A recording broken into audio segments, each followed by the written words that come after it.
Tonight on the Black Channel, is there a white Asian racist coalition? Many people say that the evidence is building to substantiate. In fact, there is. We'll take you on the inside. The Black Channel is live.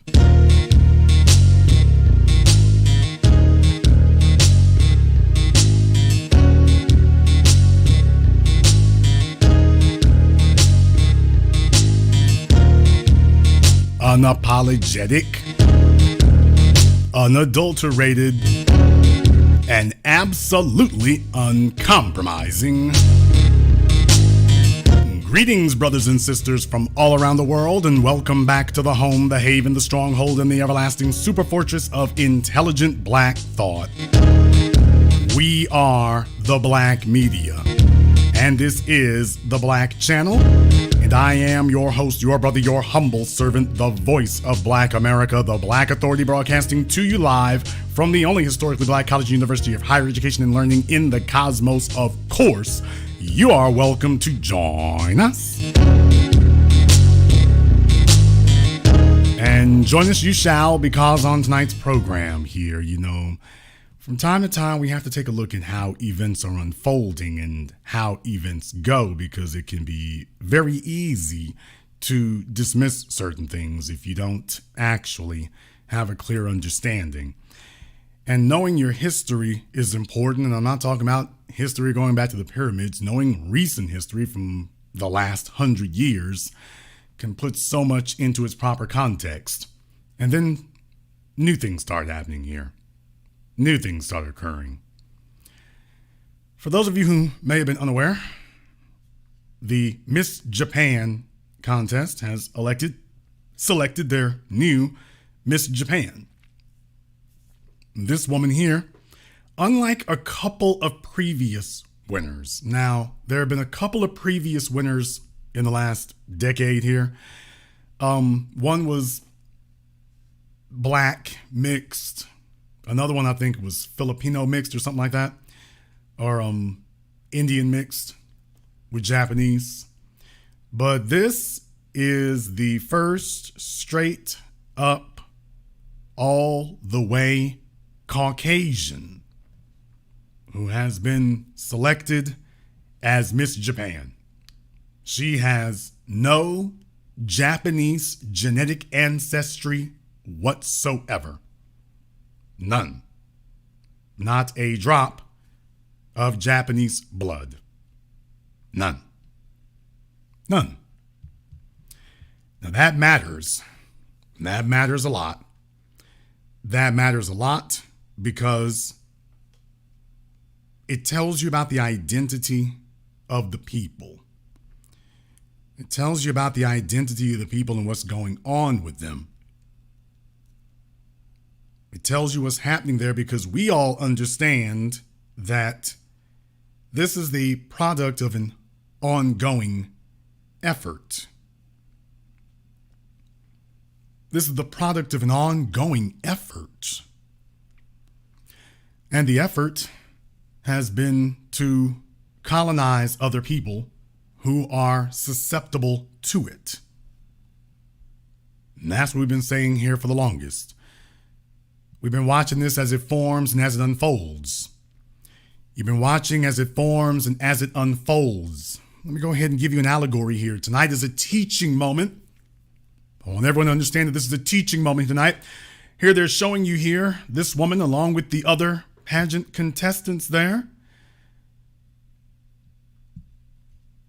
It's been a long time coming here, but eventually we're going to get to this point. Eventually. Because you see, imagery matters. You must, if you really want to dominate the people, bombs and bullets work. But if you truly wish to dominate them, you need to dominate their psyche. You need to get them to adopt your view of them. You need to get them to internalize it. You need to get them to be okay with it.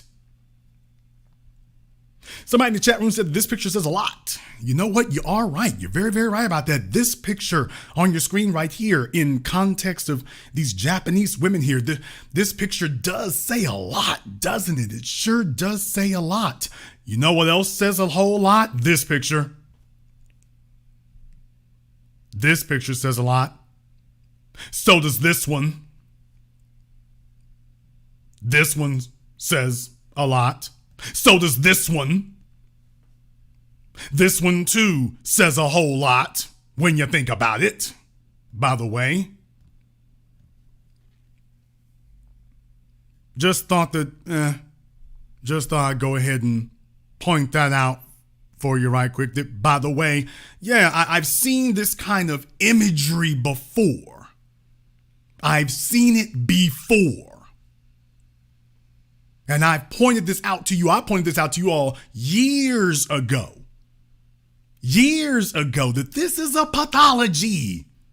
Okay, folks, see, this is why if you don't know your recent history, if all you can do is sit up here and talk about Sesostris and the pyramids, you don't have any context of where you are currently today, because white supremacy is an evolutionary organism. It is changing, it's adapting, it's refining its technique, it's becoming more sophisticated. It understands what it does. People, for those of you who don't know, America did not learn Nazi Germany's tactics from Nazi Germany. Nazi Germany learned its tactics from America. Nazi Germany saw what America had done to us. They saw the system of segregation, of strict racial segregation that North America had created, and Adolf Hitler and the National Socialist Nazi parties took a look at America and said, hey, don't tell us that you can't build a system like that nationwide. Take a look at North America. Why, they're a big, prosperous country, and they have a strict system of racial segregation. Of course we can do it. Don't let anybody lie to you and say you can't do it. Why, take a look at North America. Large, prosperous, industrial engine, and grossly segregated. Why, of course we can do it. America was Adolf Hitler's inspiration and Nazi Germany's inspiration for racial segregation. The Nazis were, when you saw about those Nazis in America, they were coming home. They were coming home. By the way, when you get into eugenics, we can go down the list. Eugenics? America did not learn eugenics from Europe. Nazi Germany learned eugenics from America. They learned it from over here. They took a look over here and saw what they were doing over here and said, we can kick that off. Don't sit up here and, for all you people who doubt that we can build a white national regime based on race, well, they've already done it in North America. Oh, they don't teach you. Steven Spielberg and friends didn't include that in their movies. They never do. Your history books, even before they started trying to sanitize them over here, when they talk about Nazi Germany, they don't mention that part, do they? They don't mention that one. Because when you say it like that, that puts everything in its context. No wonder Ron DeSantis and the state of Texas and Tennessee and a bunch of others do not want you to teach history. They want you to erase that part and remove that part. That's what they want you to do. They want you to erase that part and remove that part. And I'm just giving you an idea here of why. I'm just giving you an idea of why.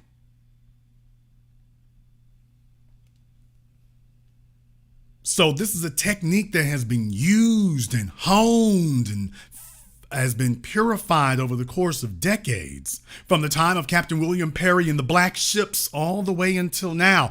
I was the guy who was telling you all that, by the way, when you take a look at your anime and your manga, remember these are all supposed to be Japanese characters, and yet they typically will have white hair and blue eyes. They will typically have white hair and blue eyes.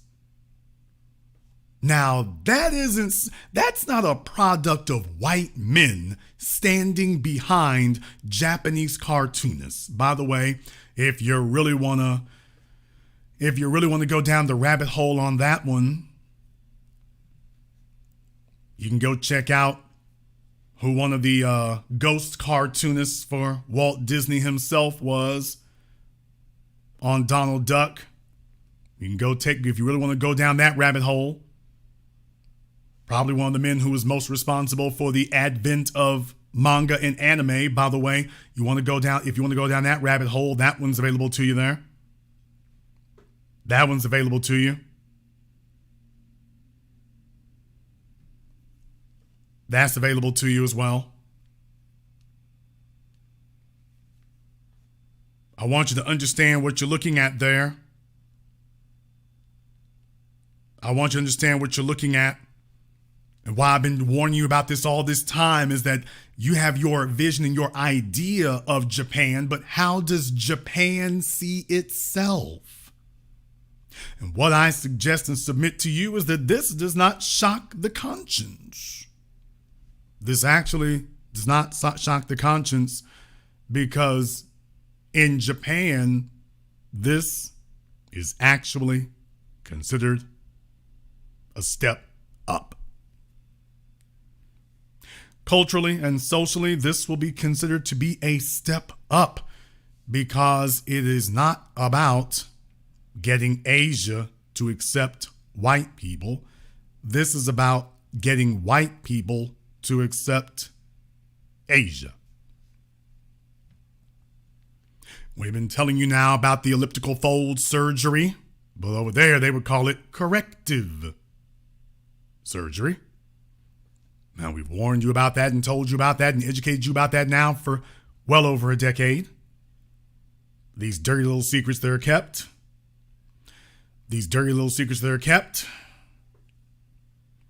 Those things don't happen in a vacuum. They happen, and they happen for a reason.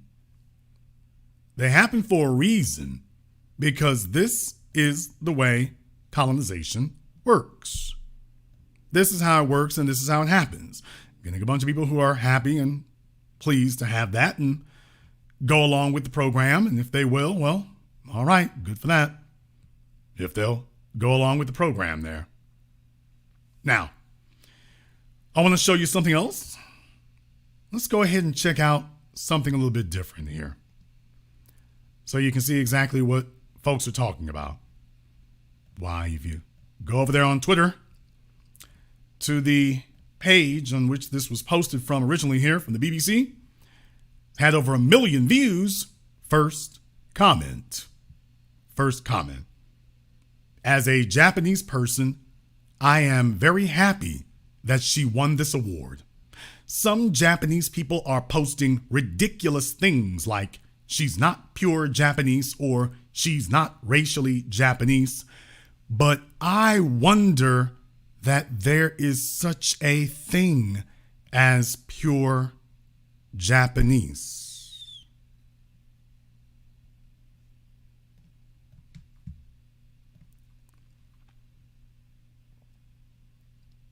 You can go to this person's page, and by the way, if you doubt that they are Japanese, okay, well, get out your Google Translate. You will need it.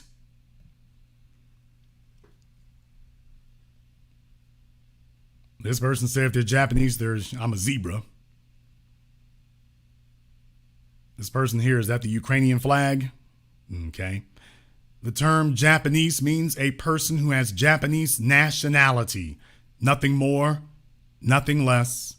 If you try to define the Japanese in any other way, it is actually vague. And the more you discuss it, the more abstract and difficult the concept becomes to define.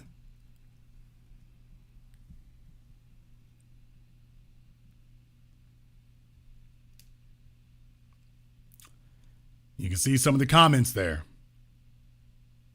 She is a Japanese citizen and meets qualifications to apply for Miss Japan. What else is required? That is a term for Japanese citizen. In beauty pageant term, Japanese should represent Japanese culture. Like Elon said, culture is the people. Are they quoting Elon Musk? I will let that speak for itself. Yes, it can be foreign-born person, but she still should represent Japanese culture.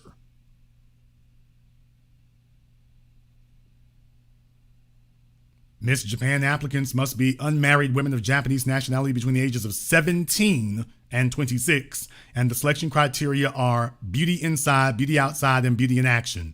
She was chosen because she met these criteria. Isn't that enough?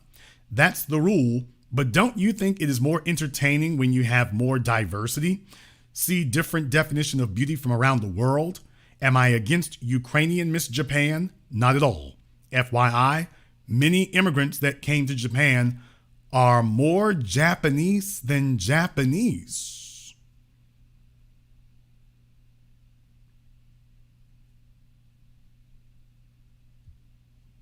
These are some of the people making comments here. These are some of the attitudes. Look, Los Angeles, Kobe. Okay. So we have a American Japanese person. All right. By the way,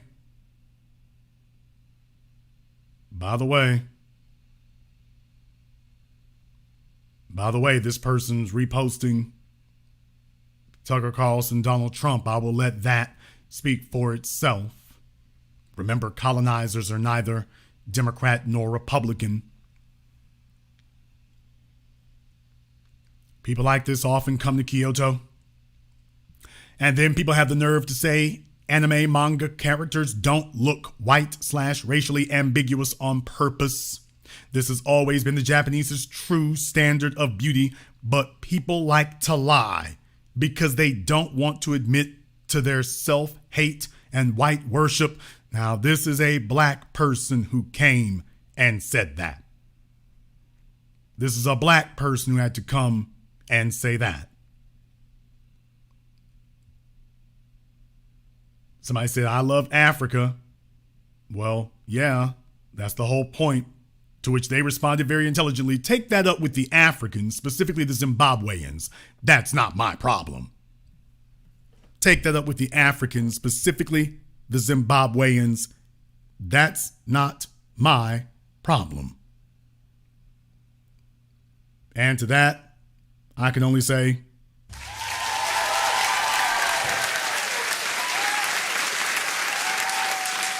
that's how you respond to that. When somebody tries to throw a red herring out there, that's how you respond to that. Somebody tries to change the subject, that's how you respond to that. Another black person here, when in Tokyo in college in the sociology class, I asked this very question: why do manga characters look like Europeans? And this right here, so the black folk get it. The black folk get it.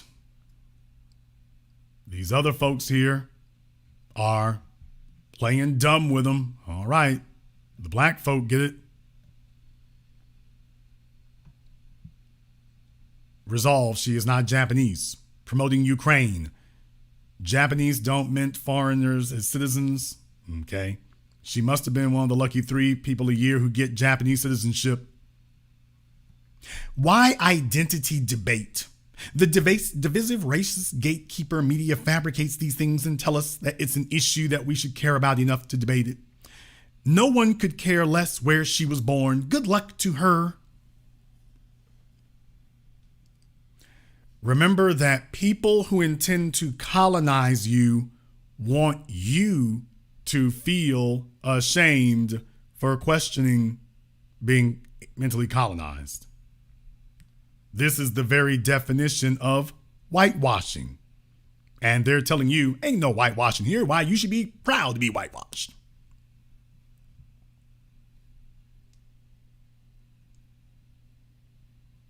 Now you see this here. Saw a protest in Tokyo in the 90s, asked a friend what they were saying, said he was embarrassed to tell me, then told me they were racist, preaching pure blood. Looked into it. Japan is very racist.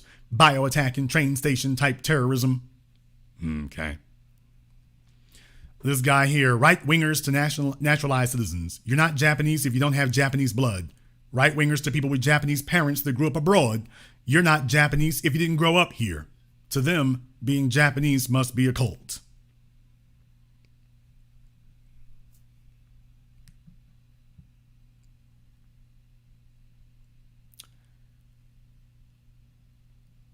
A Ukrainian model's crowning as Miss Japan shows the spread of liberal globalism in Asia.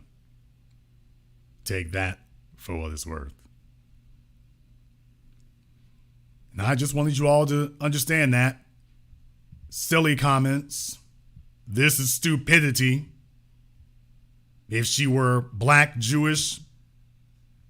So when you get folks who try to split these hairs, just understand the ADHD crowd will go chasing behind red herrings. She is Japanese. There's nothing wrong with it. She is Japanese. She is Japanese. She is Japanese. He said, if she's Japanese, you're black then. To which this person responded, Africans are Japanese if they move there. They act exactly the same as all Japanese people and don't cause any problems, right? You should let all the Africans in so you can get a higher birth rate. They'll all be exactly the same as you in no time. Just ask the UK how that works. So, folks trying to use us as the boogeyman. As a naturalized Japanese citizen myself, I find it weird for a need to choose a Caucasian woman to represent ethnic Japanese Asian beauty in a beauty contest. In Ukraine, they wouldn't choose an Asian girl to represent their nation, even if she had Ukrainian nationality. Now, this right here is another red herring, by the way. This is another red herring, by the way. And he's Ukrainian. What's the problem? No, he might have been born in Ukraine and he might be useful as a racehorse for symbolic contests between nations, but no, that's not the way that works. So don't fall for a red herring there. But I just wanted you all to see how many of these comments were left on here by people who are Japanese, speak Japanese, and they are of Japanese descent. And I don't see no problem with it. Nothing wrong here. Nothing wrong here. Why would there be an issue? Why would there be an issue at all? Now, of course, there's always an issue when we show up. Now, when we show up, everybody locks arms and says, okay, there's a problem there. When we show up. Only when we show up. And I'm taking a look at this because I'm asking the question now about, is there a white Asian racist coalition? Because what I'm telling you is that actually there's more. These folks here tend to agree very well. We're not in America here with Ed Blum and his henchmen claiming that black people are somehow in the way of Asians in America. No, this is in Japan, by the way. This is in Japan. But it goes a little bit further here because you go down the rabbit hole. Of course, Elon Musk owning Twitter now, of course, the white supremacists are now just rampaging everywhere. Your timeline is basically the Ku Klux Klan.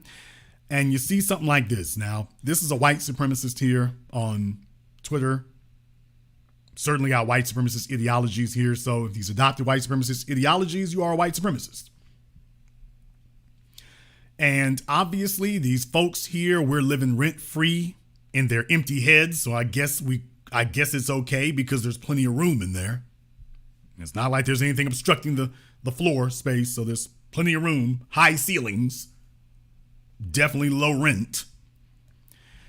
And in response to absolutely nothing except somebody feels a little guilty now, don't they? You know what? As a matter of fact, let me not deal with this right now. I could touch on this. You know what? Let me not deal with this. Not right this moment.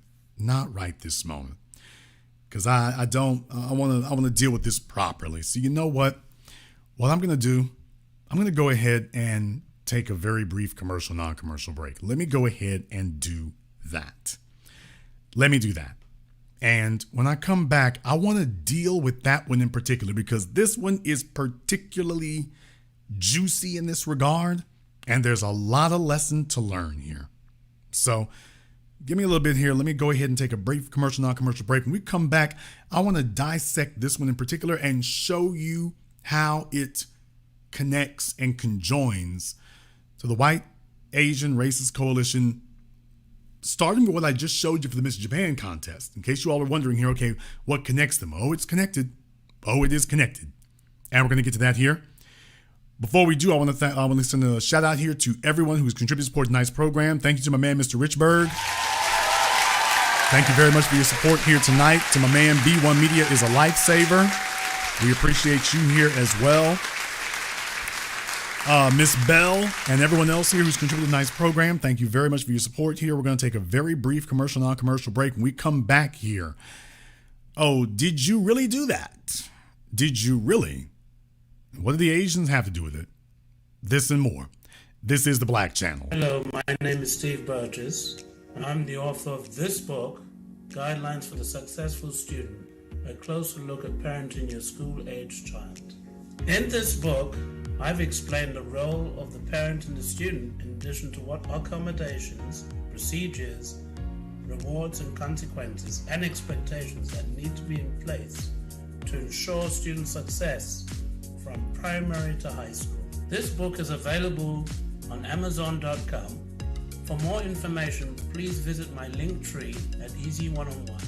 And to access my latest podcast, A Teaching Moment with Mr. B. Thank you all for listening. A white supremacist assassin seeks revenge. Corrupt FBI agents with evil intentions. Dangerous black collaborators dedicated to treason. Occam Jeffers must defeat them all and somehow survive. One misstep and he's a dead man. Join Occam Jeffers as he looks the devil in his blue eyes and tells him, Black first. A sequel to the underground hit War of the Heart, Spirit of 1811 Publishing presents God Love Us, on sale at Amazon. Pre-order and save today. Visit spirit-of-1811publishing.com and show your love. Order yours today to experience all the benefits of Ash Kickin' natural body butter with skin so smooth and soft, you'll thank us for it. Shop Ash Kickin' online. That's ASHKICKIN.com.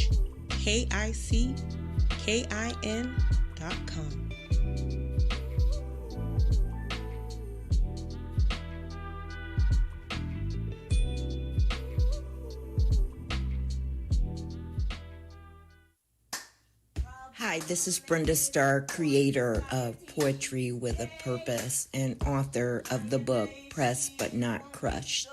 Pressed But Not Crushed is an anthology of political poems that address current and historical issues in American descendants of slave population and African American population. The book describes slavery and its residuals, Jim Crow segregation, social depredation, and other relevant issues to American descendants of slaves and African Americans, including the current political climate that does not address our issues. This is the Black Channel. I am your host, your brother, your humble servant, the Black Authority. Very glad to be with you all here this evening. And I want to go over this because this is a nice thing that puts everything in context for us here tonight. What we're discussing here. This is a post that was on Twitter, wishes it could call itself X. And obviously some folks are feeling some kind of way here because what they are conceding is that what we have said has broken through, that we control the narrative. Now, on your screen here, what you're looking at is a picture from Sydney, Australia. That's what you're looking at there. And this white supremacist sympathizer here put a title on it, When White People Are Given 200 Years to Build a Country from Scratch. So what this tells you is that the body blows have gotten through, that they are unable to cope, that they cannot defeat the arguments that we've made, and that they have retreated to safer ground. That's what they're saying. We have retreated to safer ground. We cannot defend that North American thing. We thought we could, but they are now conceding we can't defend it. We can't defend it. But here's the thing that got my attention. You go down through the comments here. One of the first comments that came up was from this guy here, Singapore, HODL. So I guess he does stocks. So there's when white people are given 200 years to build a country from scratch, then this guy here, Singapore, says, meanwhile, Asians in 50 years. Meanwhile, Asians in 50 years. So he's standing up for Singapore. And then you take a look at it. What are the first comments that come up? Now, you think he just bombed on these guys trying to represent white people. He just bombed on them and said, by the way, took you all 200 years. He said, yeah, by the way, meanwhile, Asians in 50 years. And take a look at the first comments that come up. Now you know why the woke left hates Asians. So they didn't take that as an insult. They were like, yay! Asian cities seem leaps and bounds more advanced. Europe is nice, but it feels like it's stuck in time and even going backwards. Then you go to the next one. Basically, every race except homo basketballists. Now, we don't have anything to do with this. We're not talking to these people. We're not speaking to them. We're not communicating with them. We're not debating them. We're not going back and forth with them. This is white supremacy. Unprovoked assaults on people. This is what they do. This is who they are. You took a post that's talking about white people. We're paying it no mind. Asian shows up and says, by the way, we're better than white folk. And the white folk pick that up and say, yeah, and this is why black people are bad. What? So everything revolves around how do you use this to attack black folk who are nowhere near this. We're not commenting. We're not saying anything. And yet somehow you've seen fit to turn this into an argument against us. So it tells you that you can't, I'm talking about they're responding to the Asians post now. Forget about the original post. They're responding to the Asians post. They're not talking about how great white society is anymore. They jumped off of that and they've gone to the real thing, which is, oh, by the way, yeah, this is about hating white folk. This is how hating black people. Now, you do see you go down here, by the way. It wasn't from scratch. Singapore is a very bad example. It was a British colony until 1946. It was already rich and developed more than 80 years ago. So that's his argument to that. To which he responded, no, it wasn't. Singapore was just a fishing harbor with slums and squalor when the British left. Also, none of them had colonies or natural resources like Europeans. So you got some folks here pushing back on that. Because white supremacists, the first thing they're going to do is come in and start lying. Then you got these other folks here. Meanwhile, in Dubai. Now, then again, like I say, this is a magnet for white supremacists here. We build our countries from scratch and without any help from anyone, only with sacrifices, hard work, and against all adversity. So, of course, if you leave them alone, they're going to lie to you. So you all were the only ones here. Of course you weren't. You were the first ones here. Of course you weren't. You weren't the first ones. You weren't the only ones. Then how did you do it from scratch without any help? You're just lying again.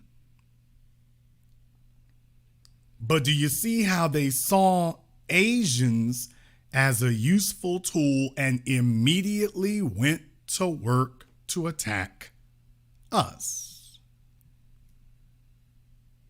Just that quickly. It was all about, okay, hey, we can use this against black folk because that's the whole point. That is the whole point.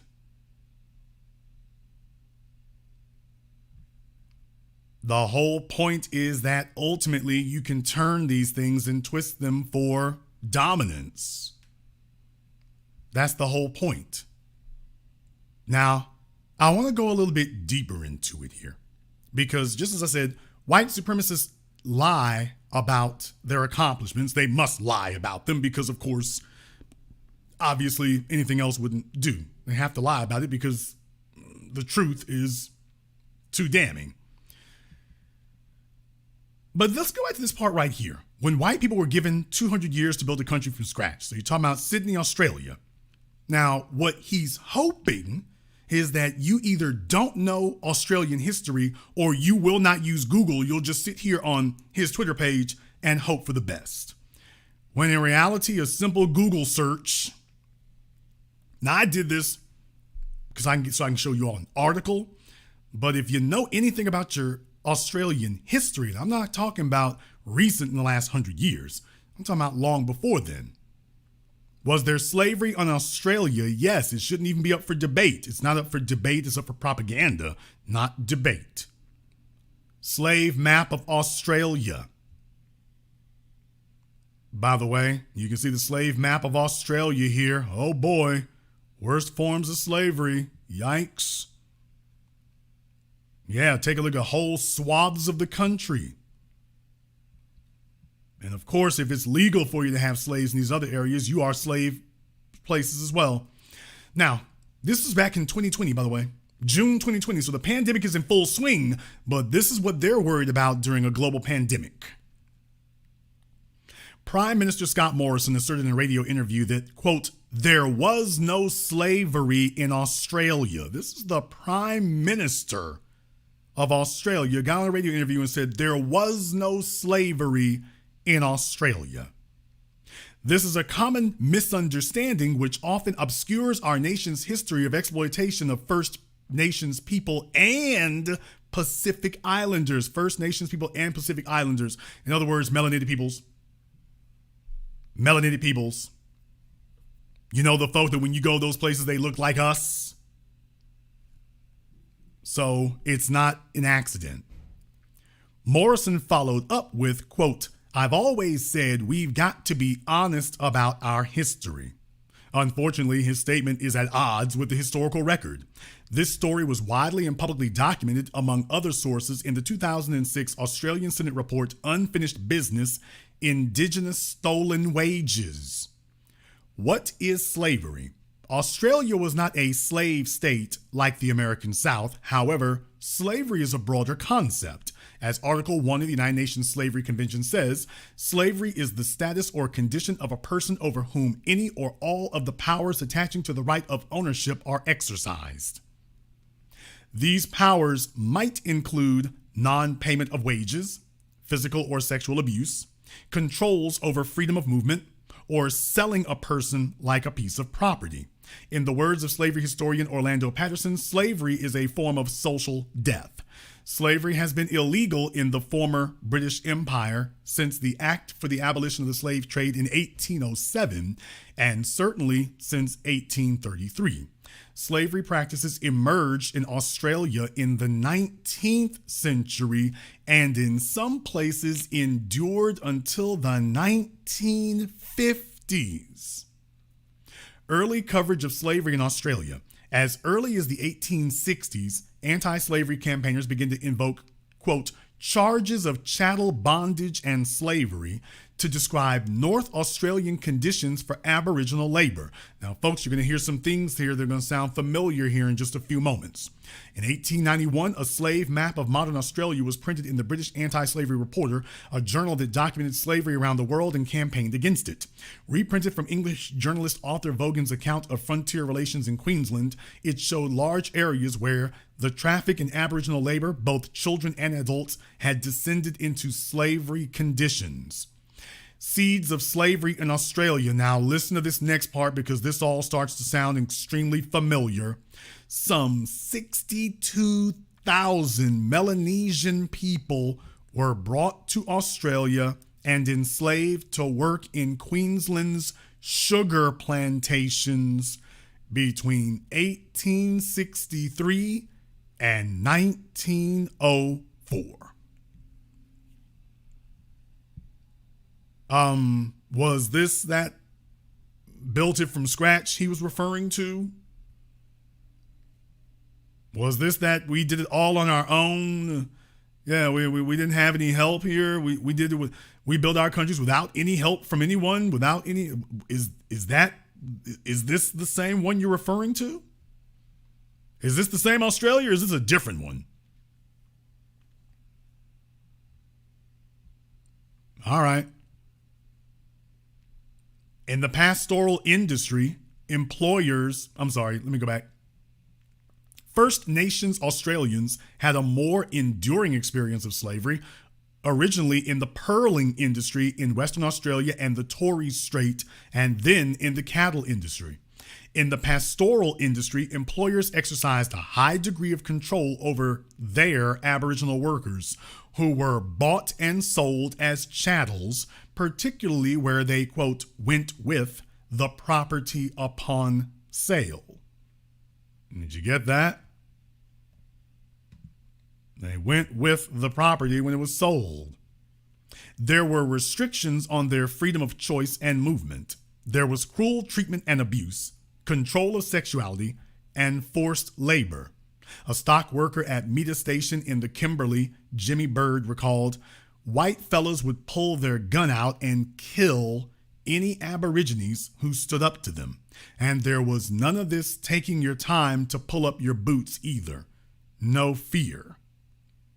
Aboriginal woman Ruby Desat, who worked on a Queensland station, described the Queensland Protection Act as meaning if you are sitting down minding your own business, a station manager can come up to you and say, I want a couple of black fellows, just like picking up a cat or a dog.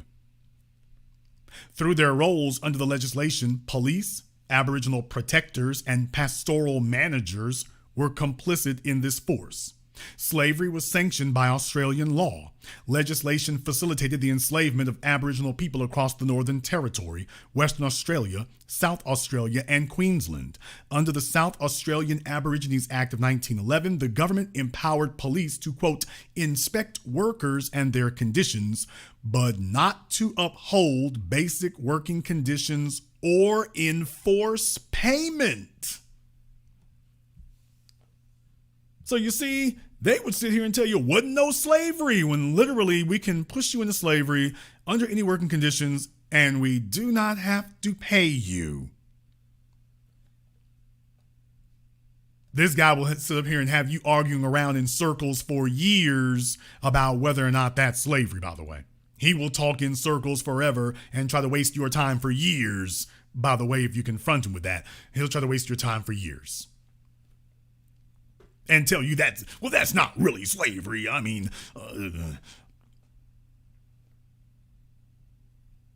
the Aboriginals Ordinance of 1918 allowed the forced recruitment of Indigenous workers in the Northern Territory and legalized the non-payment of wages. Forced recruitment, non-payment of wages. Hello. Okay, were the white men of Australia eligible for this kind of treatment? Yikes. In Queensland, the license system was effectively a blank check to recruit Aboriginal people into employment without their consent. From scratch? without their consent from scratch. So these people just popped up here out of nowhere. Is that the from scratch labor force you're referring to here, sir? Built from scratch? Because it seems to me there were people sitting right there. So this doesn't seem like from scratch to me. Amendments to the Aboriginal Protection and Restriction of the Sale of Opium Act 1897 gave powers to the protector or police officer to, quote, expend their wages or invest them in a trust fund, which was never paid out. Officials were well aware that slavery was a public relations problem. Did you get that? Officials were well aware that slavery was a public relations problem. The chief protector in the Northern Territory noted in 1927 that pastoral workers are kept in a servitude that is nothing short of slavery. From scratch. Wow, you sound just like North America, except you thought you were going to run from defending North America and say, well, surely Australia is safer ground to protect. Yeah, only if a person hasn't read the history of Australia. Yeah, Australia is totally different from North America if you don't know anything about Australia's history. It sure is. It's totally different if you're completely ignorant of the fact that it's the same.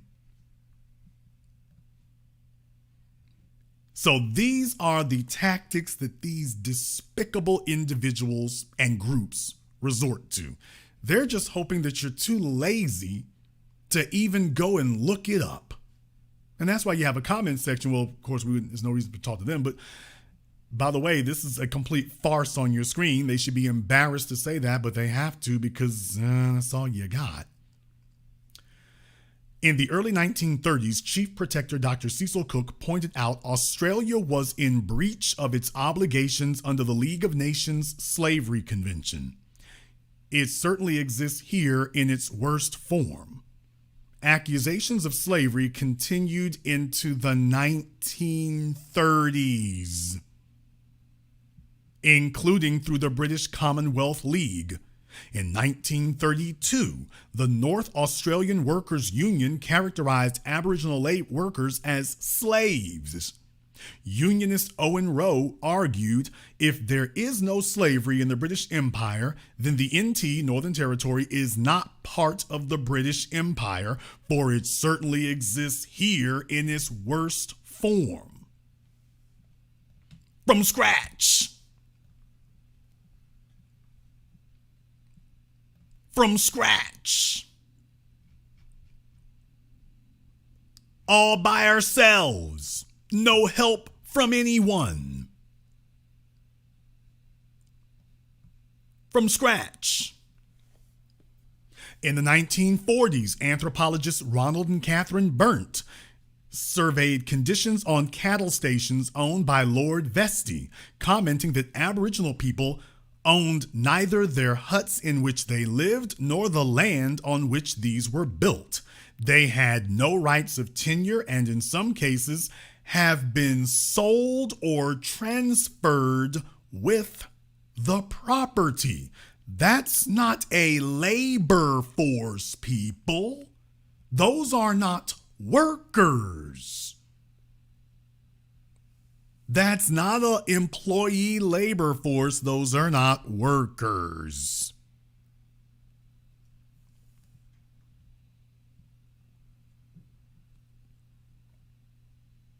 In 1958, counsel for the well-known Aboriginal artist Albert Namatjiri argued that the Welfare Ordinance 1953 was unconstitutional because the enacting legislation was a law for the enslavement of part of the population of the Northern Territory.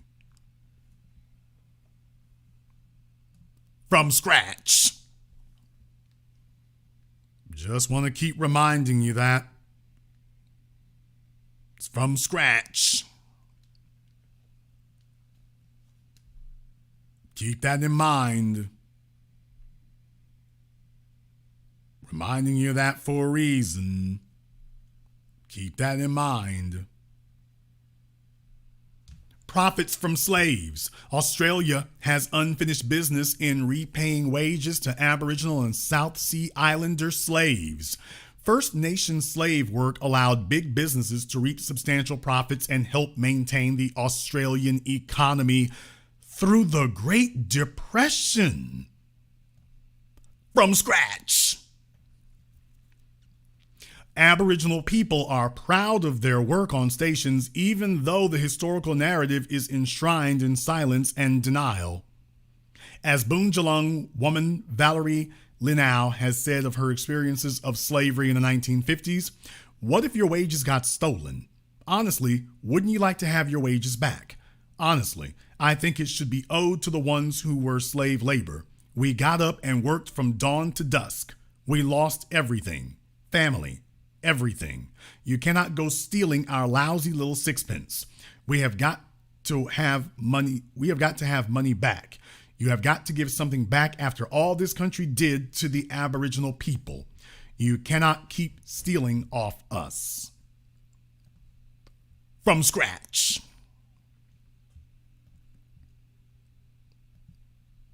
The reason why I say this is I want you all to understand that white supremacy, its root is economic and its methods are deception, because it is constantly at war with you and everyone around you. And everything is about either quickly or slowly wearing you down until one day you look up and, quite possibly by your own actions, you have either been forced to put them in front of you.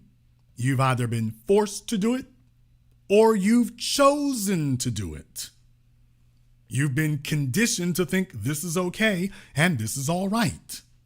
And then when someone says something about it, why, they're going to tell you that, well, we built this on our own and this is all just great by itself. And even if you stand up, these other folks are like, oh, well, don't worry, you're our buddies. Because that's what these comments are meant to say here, is that why you are honorary white people. You guys are honorary white people, even though we never did to you what we did to black folk. Well, no, you're honorary white people. So you've been recruited into that, at least socially, you're supposed to be. Because we need you as backup. We need you as backup against the Negroes. So you see, at the end of the day, we all need to stick together as white people. As white and Asian people. As descendants from the Caucasus Mountains. As lighter-skinned people. We need to stick together. So if there is any sort of disagreement or whatever, don't worry. We're perfectly fine nipping that in the bud. We certainly would not want to express any hostility towards our Asian partners. Because at the end of the day, white supremacy is about denying that it was ever supreme at anything. And you're gonna need plenty of help if you're gonna keep this con job going. You're gonna need a lot of help. And what they have found, sad to say, but what they have found is a very willing Asian population. They have found an Asian population that a large majority of is quite willing and eager to go along with the program. Whenever the conversation turns to white and Asian, they're conciliatory, but when the conversation turns to us, all of a sudden things get real hostile. But only when it turns to us, either in America or around the world. That to the point that they cannot simply have a conversation about themselves without making it about us, which tells you that their conversations are code for, yeah, and what we're going to do about the Negroes? And what we're going to do about them?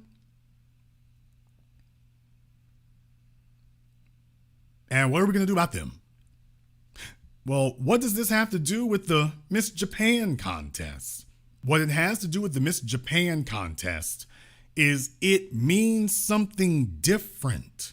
That when they had an opportunity to choose who is going to be the epitome or example of Japanese beauty and culture, you've had no problem choosing a white woman and putting her up front right alongside your own daughters. You have taken a white woman and placed her right alongside your own daughters. And you have told your daughters that this is your ideal of Japanese beauty. You know, the folks who dropped the bombs. You know, them. And that it's all right and you shouldn't feel any kind of way, and why they're not white, they're Japanese. Well, that's very interesting, that little bit of a rationale right there. Why she's not white, she's Japanese. Interesting, because over here they're saying, yeah, they're not Asian, they're white. Did you get that?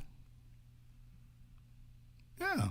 Over here, well, they're not Asians. They're white. And over here, well, she's not white. She's Asian. What I'm saying here is that, did you notice there's not a Donnybrook breaking out? There's not a whole bunch of folks sitting up here fighting anything. Well done, Asians. There's not a big fight going on here. They're not having a knock down drag out about that. That's not going on. Not at all.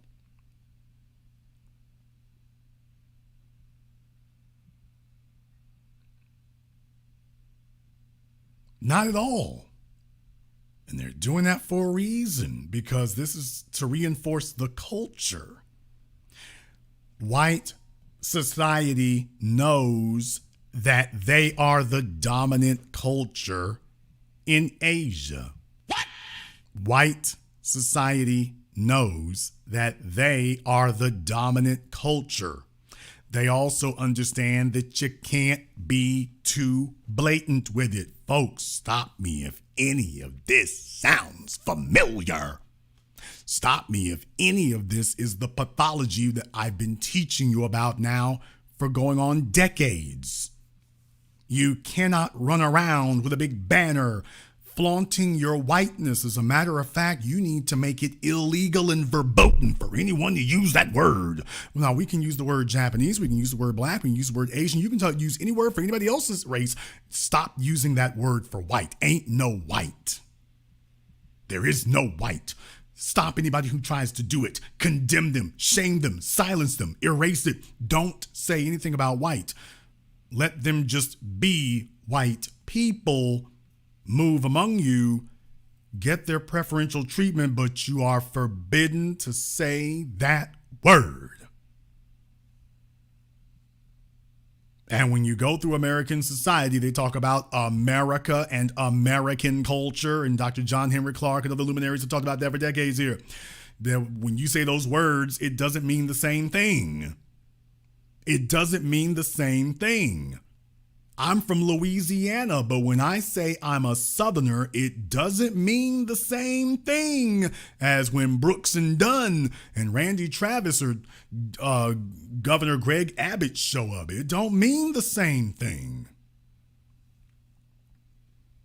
When they say that they are Southerners, it means something different than when I say that I am a Southerner. And when you ask about what the difference is, the first order of business is, by the way, don't bring up that white thing. That white thing is irrelevant. Matter of fact, we don't even call ourselves white. Why show us a single rule of law where we call ourselves white people? We got rid of that decades and centuries ago. We don't call ourselves white. Nobody should do that right there. We don't even identify ourselves that way.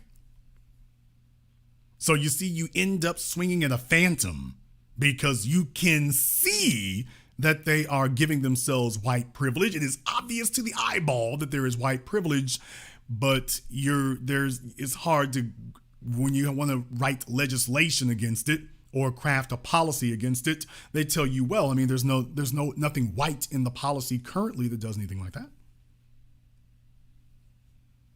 So you're up against white privilege results.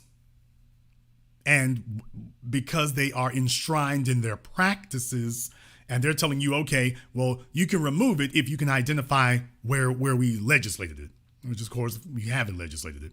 This is cultural. This is colonization. This is not legislation. To undo it, we would have to attack it culturally.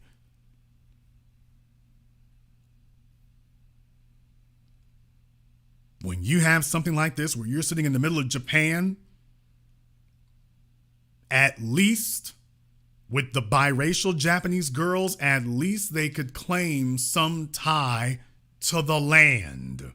They could claim some tie to the people. They could claim some tie to the bloodline. That they are the modern day reproduction of the people who created Japan. At least they can say that. This woman here is an immigrant with neither tie to the bloodline nor the history. And yet you're being told, well, don't worry, she's as good as they are. And then you have a bunch of folks backing it up.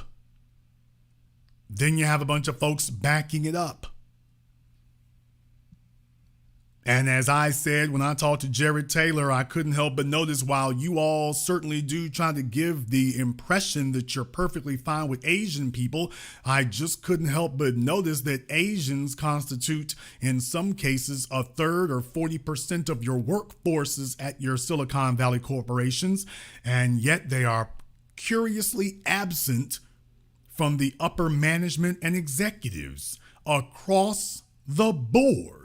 Not just in one or two places, across the board they disappear. Kind of like black folks at Walmart. Why, they're the majority of the workforce when you walk in the door, and yet if you just take one step up into middle management or the executives, black people disappear.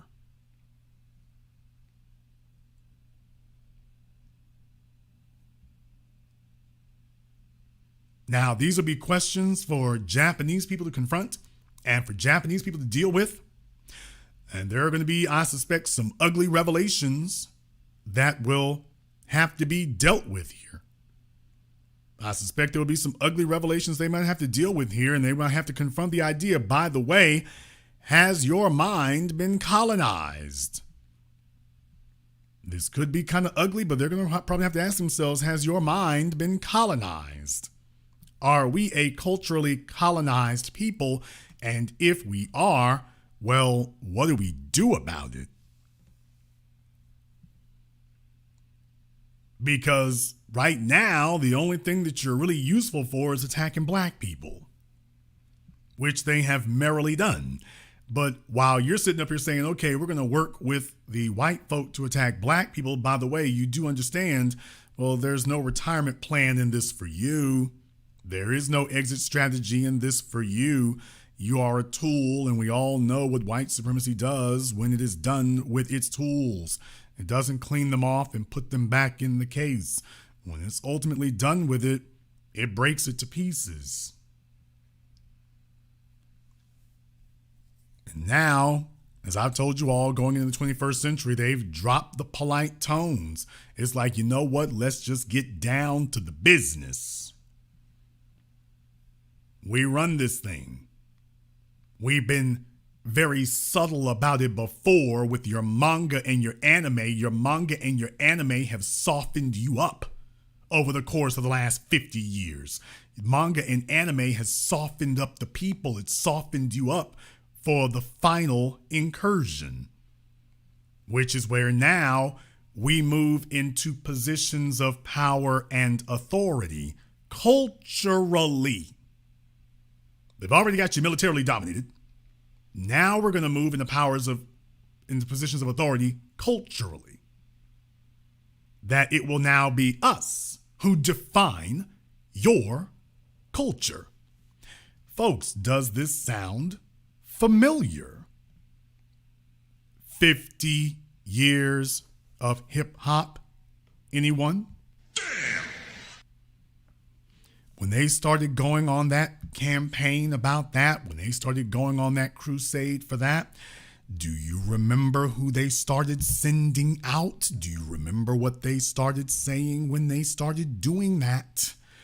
Did they bring us, or did they grab everyone who didn't look like us and say that, by the way, we're here to tell you what your culture is? Understand something, that's the whole point right there, because for us, rap and hip hop is not simply a music form. It's an expression of us as a people. It is a language of us as a people. It's an understanding of us as a people. It is a communication apparatus of genetic ancestry. It is an apparatus of communicating industriousness. We've changed whole parts of the society as a result of it. It's like nothing you've ever seen before. So it's like, yeah, you got to take that down. You got to knock that down. You can't leave that standing. So I'm just showing you here that, by the way, I'm doing my job as the black media here, showing you all the lines of connection between these methods of colonization. You've seen it before. When they want to take over a culture, they eventually smuggle in a white person. That's eventually always the end game. The end game is always smuggle in a white person. It's always been that. In reality, that's what the minstrel shows were. And then when you get to music, first order of business. Hey, ain't no Chuck Berry. Hey, come here, Elvis Presley. First Jerry Lee Lewis. By the way, I'm gonna say it. I just couldn't help but notice a line of similarity there. Jason, are you gonna say it? I'm gonna do it. Jerry Lee Lewis. Didn't people say that he was running around with underage girls? What? I mean, yeah, no, they were underage at that time. It was a scandal. Oh yeah, his cousin. What? And didn't Elvis Presley end up pursuing a underage girl? Damn. Maybe I'm mistaken about that. Maybe I'm just remembering it all wrong. Let me tell y'all, it wasn't like, the standards of today. These were scandals back then. People were asking questions and saying, whoa, back then, folks. It's not like I'm just saying this. Well, Jason, this was 40, 50 years ago. Excuse me, these were scandals back then. No, nobody thought that was cool back then. These were scandals back then. And that was the guy that they chose to sit up here and co-opt our music. Jerry Lee Lewis and then Elvis Aaron Presley, and they were far from the only ones, but those are the two biggest ones. That's why I admonish people here, and I have made a lot of folks uncomfortable with this, but I want you to understand what we're dealing with. This is no time to sit up here and decide that, we're going to be diplomatic and academic about it. This is no time for that. We don't have that luxury. When someone is utilizing a methodology of warfare, you don't sit there and condone that. You don't let this break down into some academic exercise. This is cultural war we're talking about.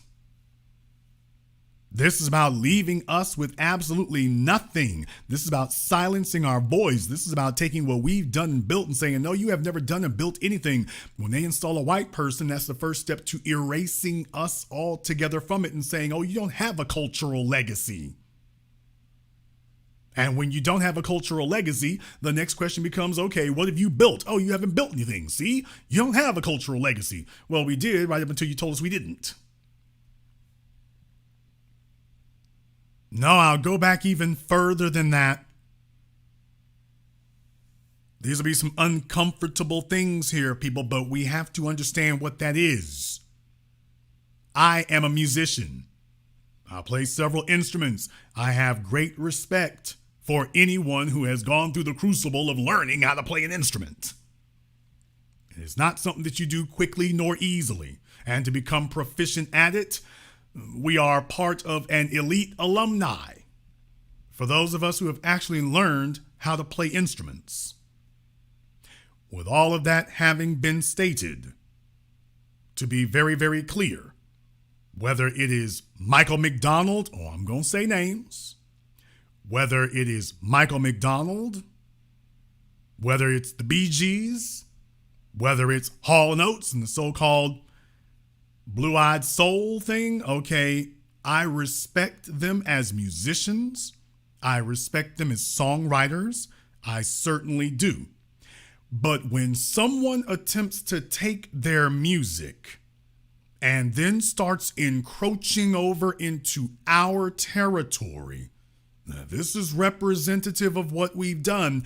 I see what you're doing there, and that's your first step to removing us from it. Well, Jason, what do you mean? Folks, our culture isn't a bumper sticker, nor is it an empty slogan. It is our experience. It's our blood. You see, where the music is turned to trash is when you remove the message from it. The message is the heart and the soul of it. It's its very purpose and reason for existing. It's the reason that revolutions can begin.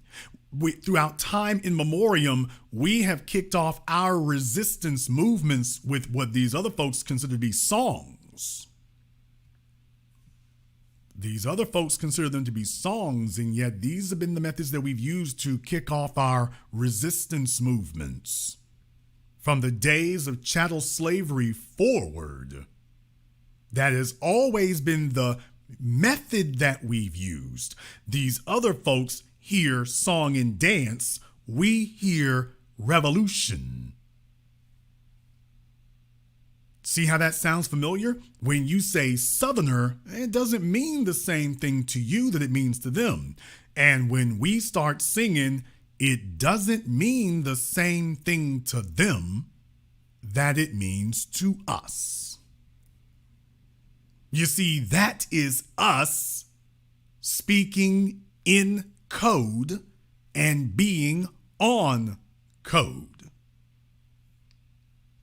That's why they wish to infiltrate it and take it over, because we do have a code. And that is one of the strongest forms and versions of it. So when you bring these other people in and all of a sudden you're taking a lot of our mores, look it up, and you're taking a lot of our methodologies and a lot of the techniques that we use, and now it's going in another direction, or you are attempting to supplant individuals who do not represent our experience.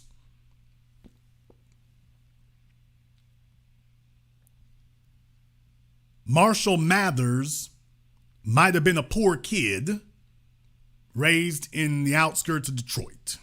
He may have been. His mama might have gone through some things. Maybe so.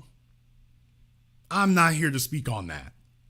What I am here to say is that his experience does not represent us as a people. And I become concerned when you put somebody in front like that, because that means they represent our experience. Well, no, I don't represent your experience. It's just I love the music, but here's the problem. You're attempting to separate the music from the people. This is not music. This is our cultural legacy. And you are attempting to tell us that it can become commercialized, which means co-opted and owned by somebody else, and now it's been destroyed. No, we cannot allow that, because if you destroy the music, you destroyed the revolution. If you have destroyed the music, you have destroyed the revolution. And Marshall Mathers ain't gonna lead the revolution. Tina Marie ain't gonna lead the revolution. Hall & Oates ain't gonna lead the revolution. Kenny G and John B and Justin Timberlake ain't gonna lead the revolution. It's very nice to have their, for lack of a better term, support, to have their moral support. Perfectly fine. But what we cannot have is a situation where our power is handed over to other people. You and I are not allowed to lead the Irish movement or the Irish parade. We're not allowed to do that. We can certainly support them, but how do we lead them?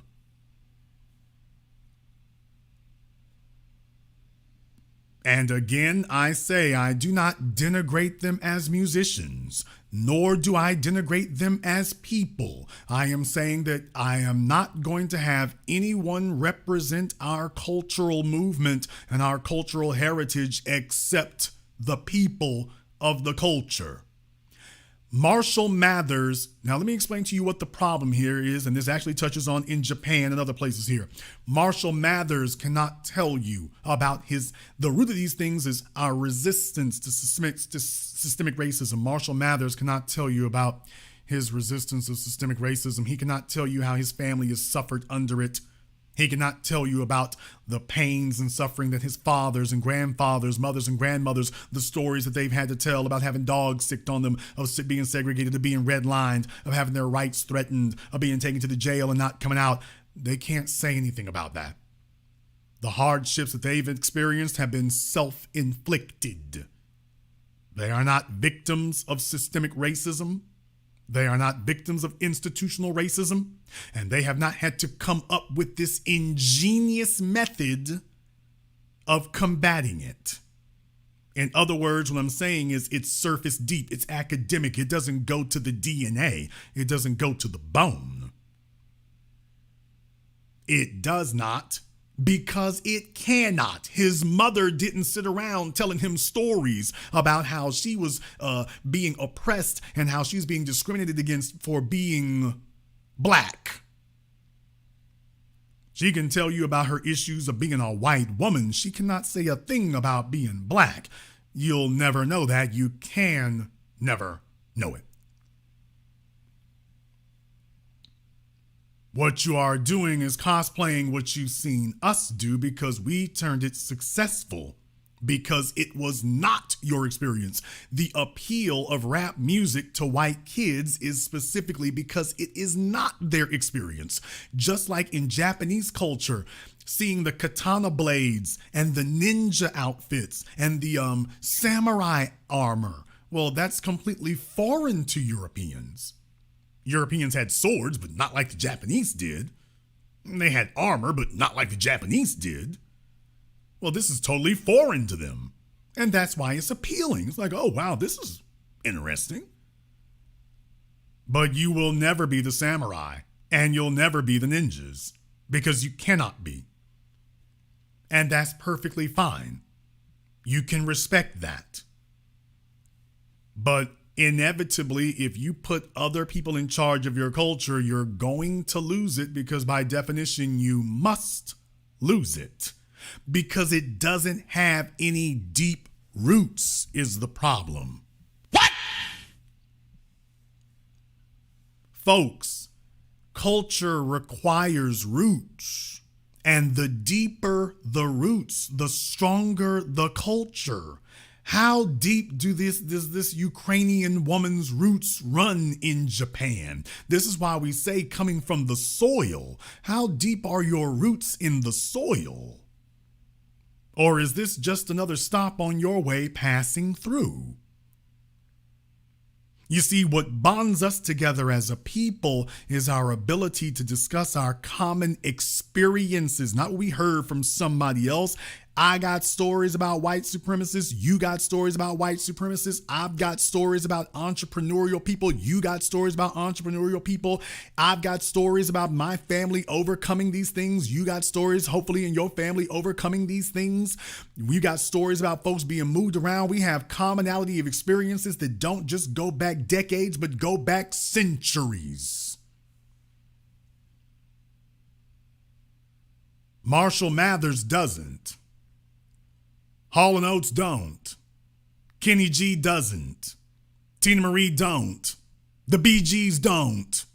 Michael McDonald don't. Justin Timberlake doesn't. And I can go down the list. That's the difference. It's not about can you string together words like us, and Marshall Mathers can't do that either. It's not about whether or not you could. Your roots you don't have our roots, and they certainly don't go as deep. You are an observer. And when I start seeing people start to position and maneuver you into a situation where you will become our spokesperson, or you will become a person who dictates or says where the culture goes, no, that will never happen. It can never happen.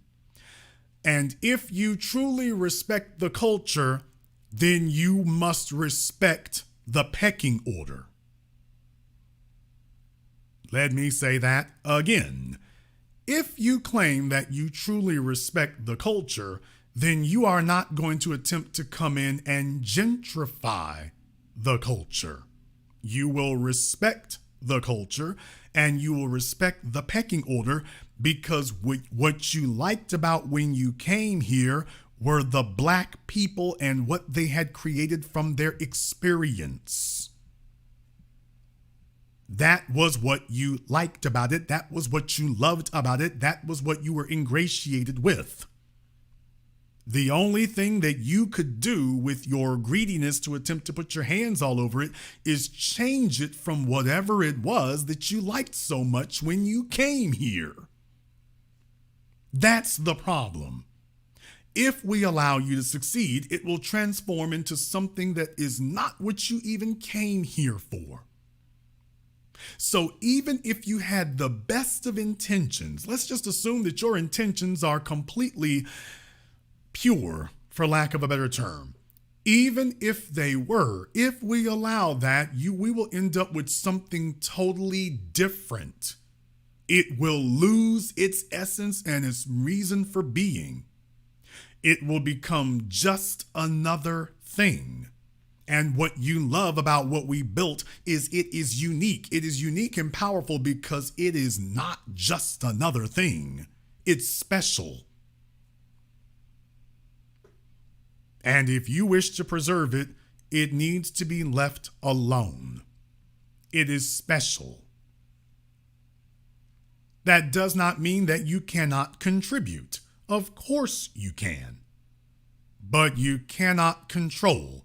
And the people who sent you didn't send you here because they were hoping you could contribute. They sent you here because they were expecting you to end up controlling it, which is what they've done over and over and over again.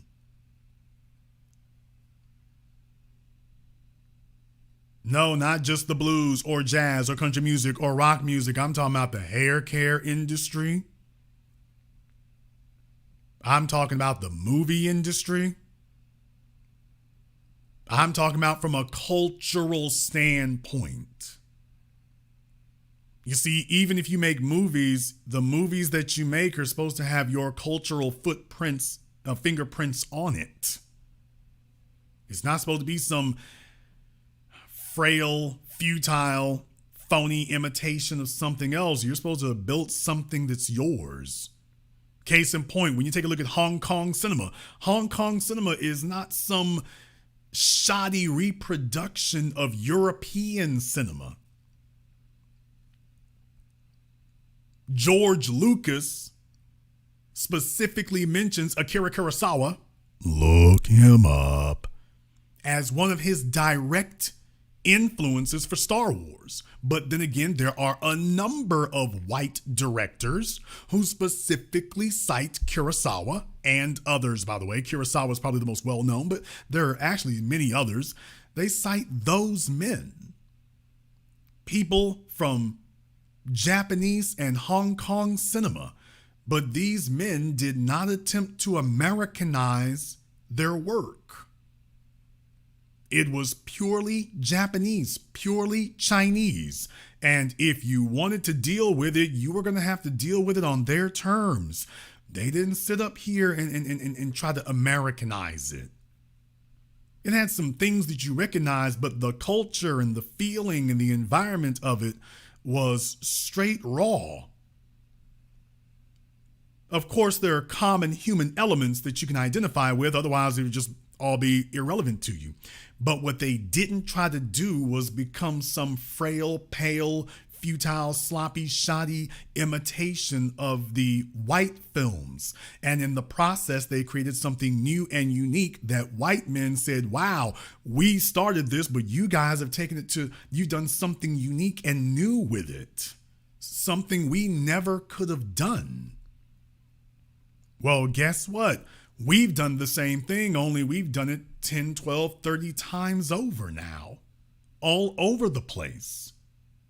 So imagine if you had looked at Japanese cinema or Hong Kong cinema and they brought over a bunch of white directors or just one white director and he became the it guy in Japanese cinema or the it guy in Hong Kong cinema. You wouldn't have what you have today because by definition, you couldn't have what you have today.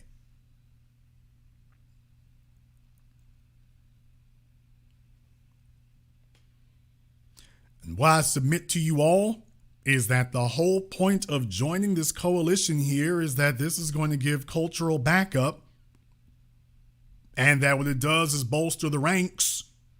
And what you will see is that when they get done, they're going to turn around and say, by the way, us whites and Asians, since we are now so much closer together culturally, we all know the bedrock is, by the way, we can all agree we don't like them niggers, right?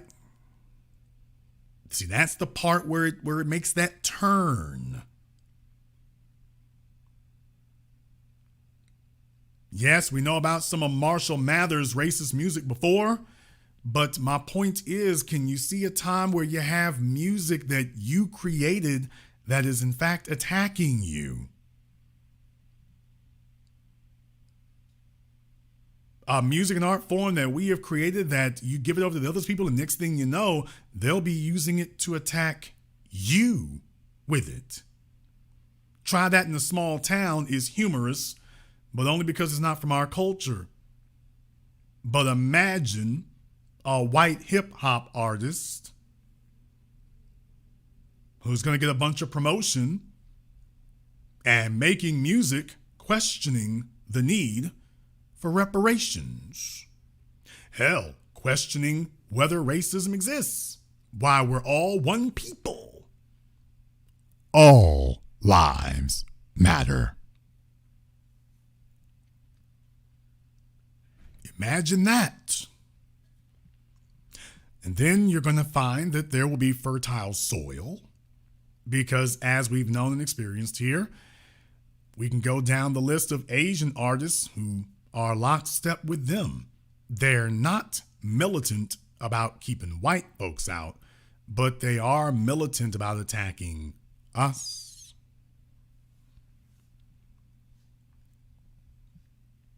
So say hello to Miss Japan.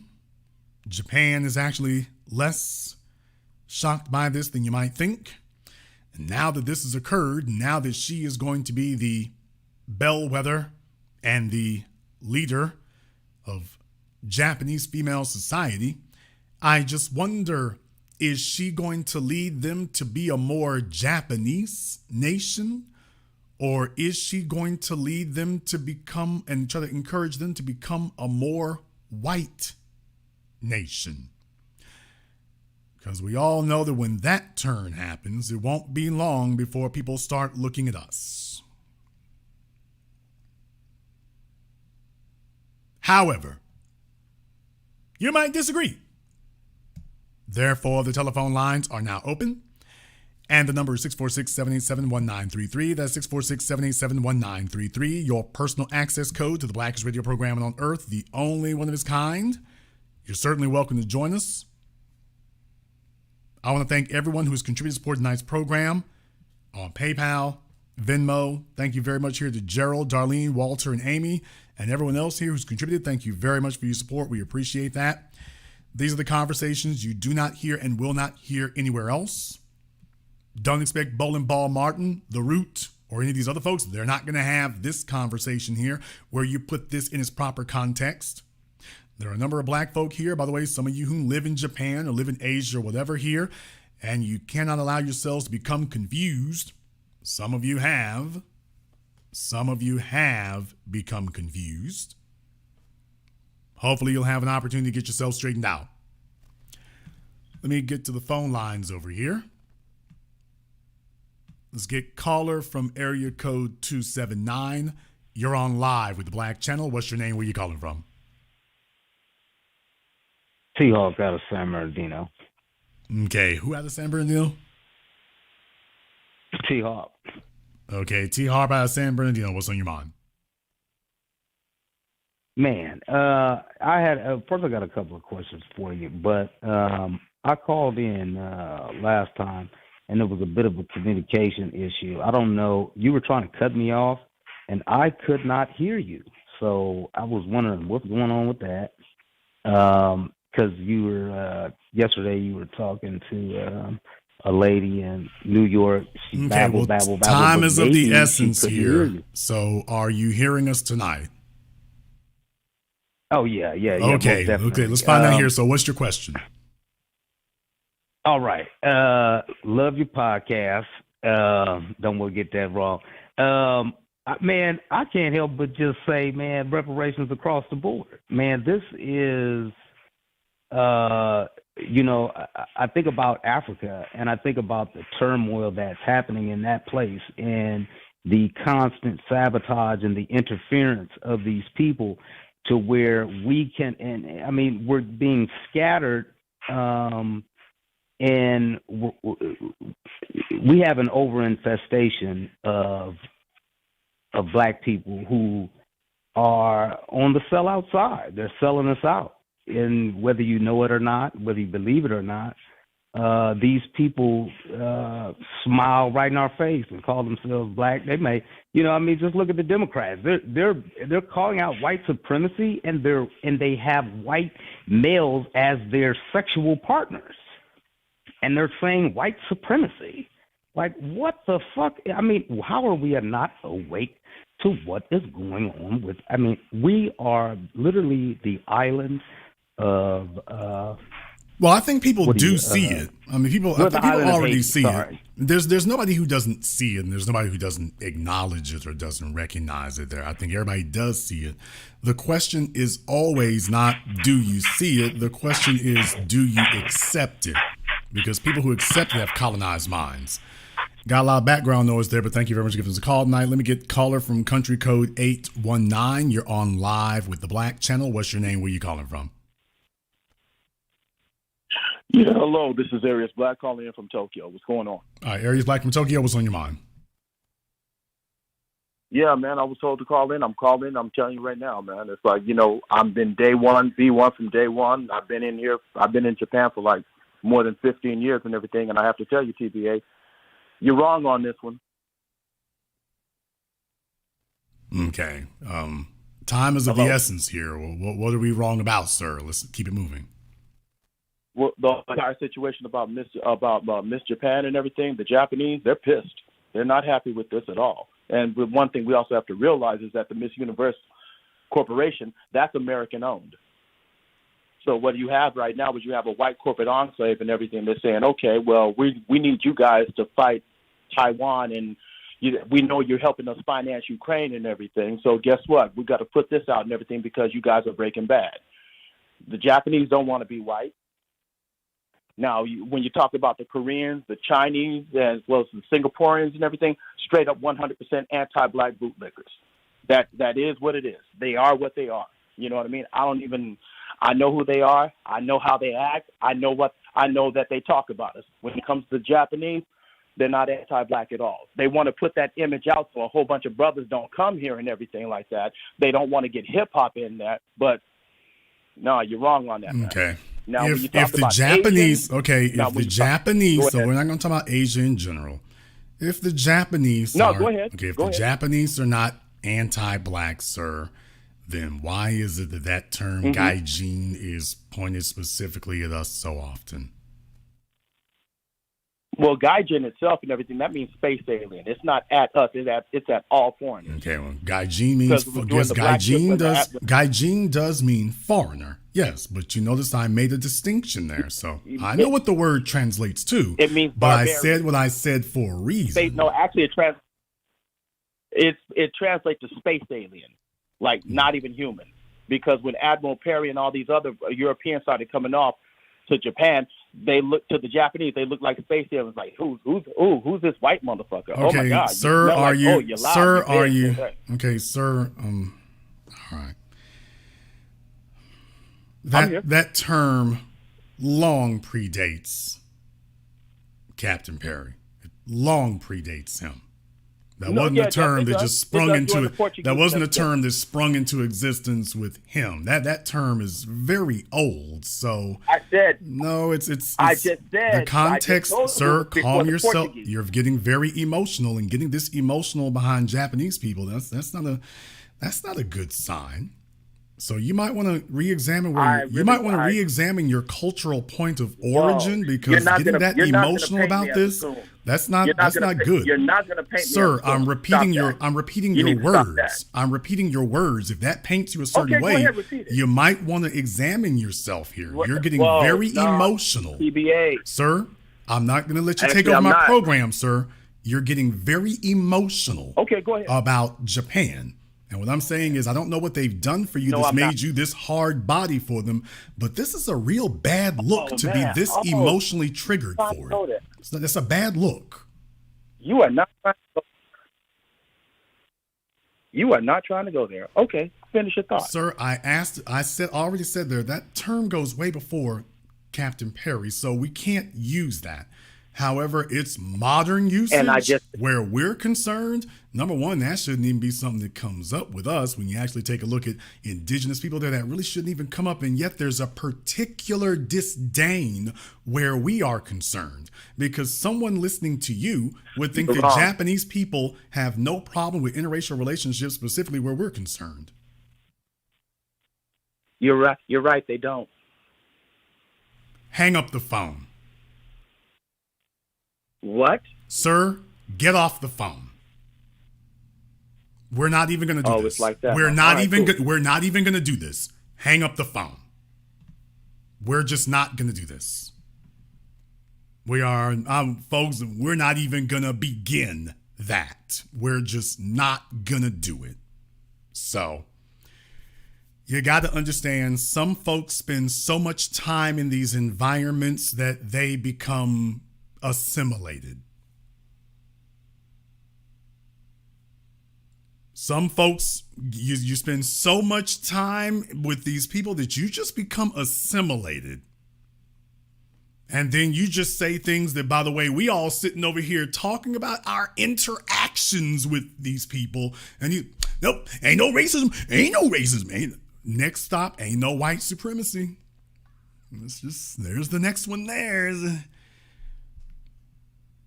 Ain't no racism, ain't no white supremacy, ain't none of that going on. Jason, it ain't like, nope, they perfectly fine. Okay, we're done. Once you say that, there's literally nothing else to say here. Once you said that, we're done.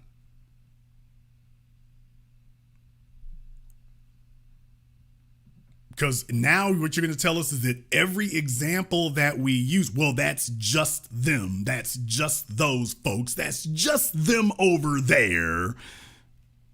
That's where we're going to go next with it. Well, now I'm going to give you an example. Just them people over there. I just want you all to understand, we're not going to waste time with that. You all know what you see. You know what you've experienced. And when a person just sits up here and starts denying it, it's like, okay, it's next stop, Clarence Thomas. Next stop, there's that. Caller from area code 757. You're on live with the Black Channel. What's your name? Where you calling from? Tanya from Virginia Beach. Tanya from Virginia Beach. What's on your mind? In regards to culture and observations, the Olympics have started their advertising campaign, and the two people, for the first time in breakdancing, United States is sending Jeffrey Lewis. He's black. He's from Houston. And the second one is Sunny Choi. She's Japanese. Sounds about right. Sounds about white. But, yeah, here we go. Here we go. Thank you very much for giving us a call tonight. Folks, Professor Black Truth did his video about Asian racism going on over a decade ago. From their television commercials, blackface has always been something funny to them. Mocking us in their anime, depicting us with the Al Jolson minstrel face. Yes, I'll even go there with it. Akira, I'm talking about the Japanese manga anime, Akira. I read that when I was a kid. The Clown Gang. Now, Akira is one of the most famous, well-known, historic manga anime in history. And yet, who was the leader of the Clown Gang and what did he look like? Yeah, there's only one black person portrayed in Akira. He's a member of a criminal gang called the Clowns. Only his clown face looks exactly like Al Jolson's minstrel show. But ain't no anti-black racism in Japan. Ain't none. No, they're not anti-black. No, Jason, you didn't really see that. Then I'm not going to have somebody sit up here and tell me that was somehow just you just don't understand. There's a misunderstanding. You're going to sit there and see a minstrel face. Well, they ain't really like that right there. See, they just got a kind of skewed sense of humor, Jason. See, that's the thing. If you spend enough time with them, you mean if I get integrated like you?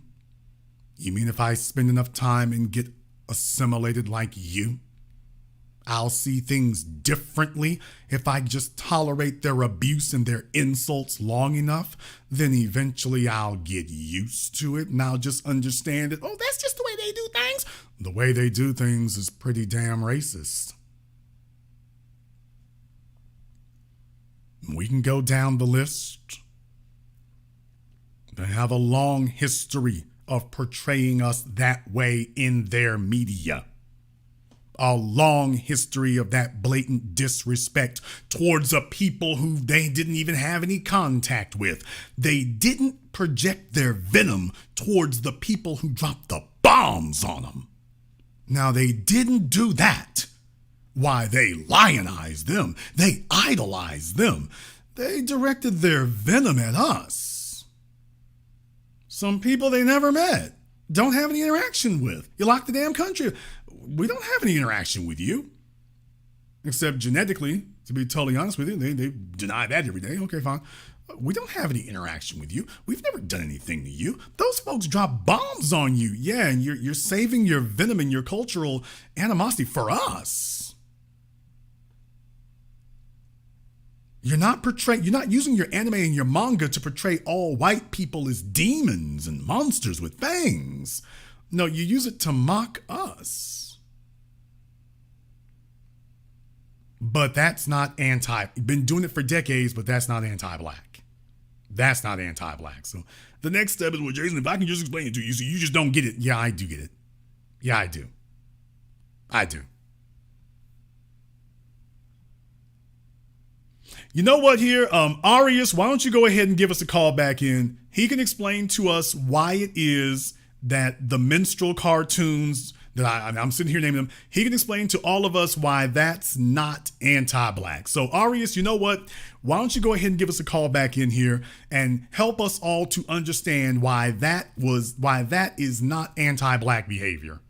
That this is stuff they've been doing for decades. Hell, they still do it. That they've been doing this for decades and that we just don't understand that that's not anti-black.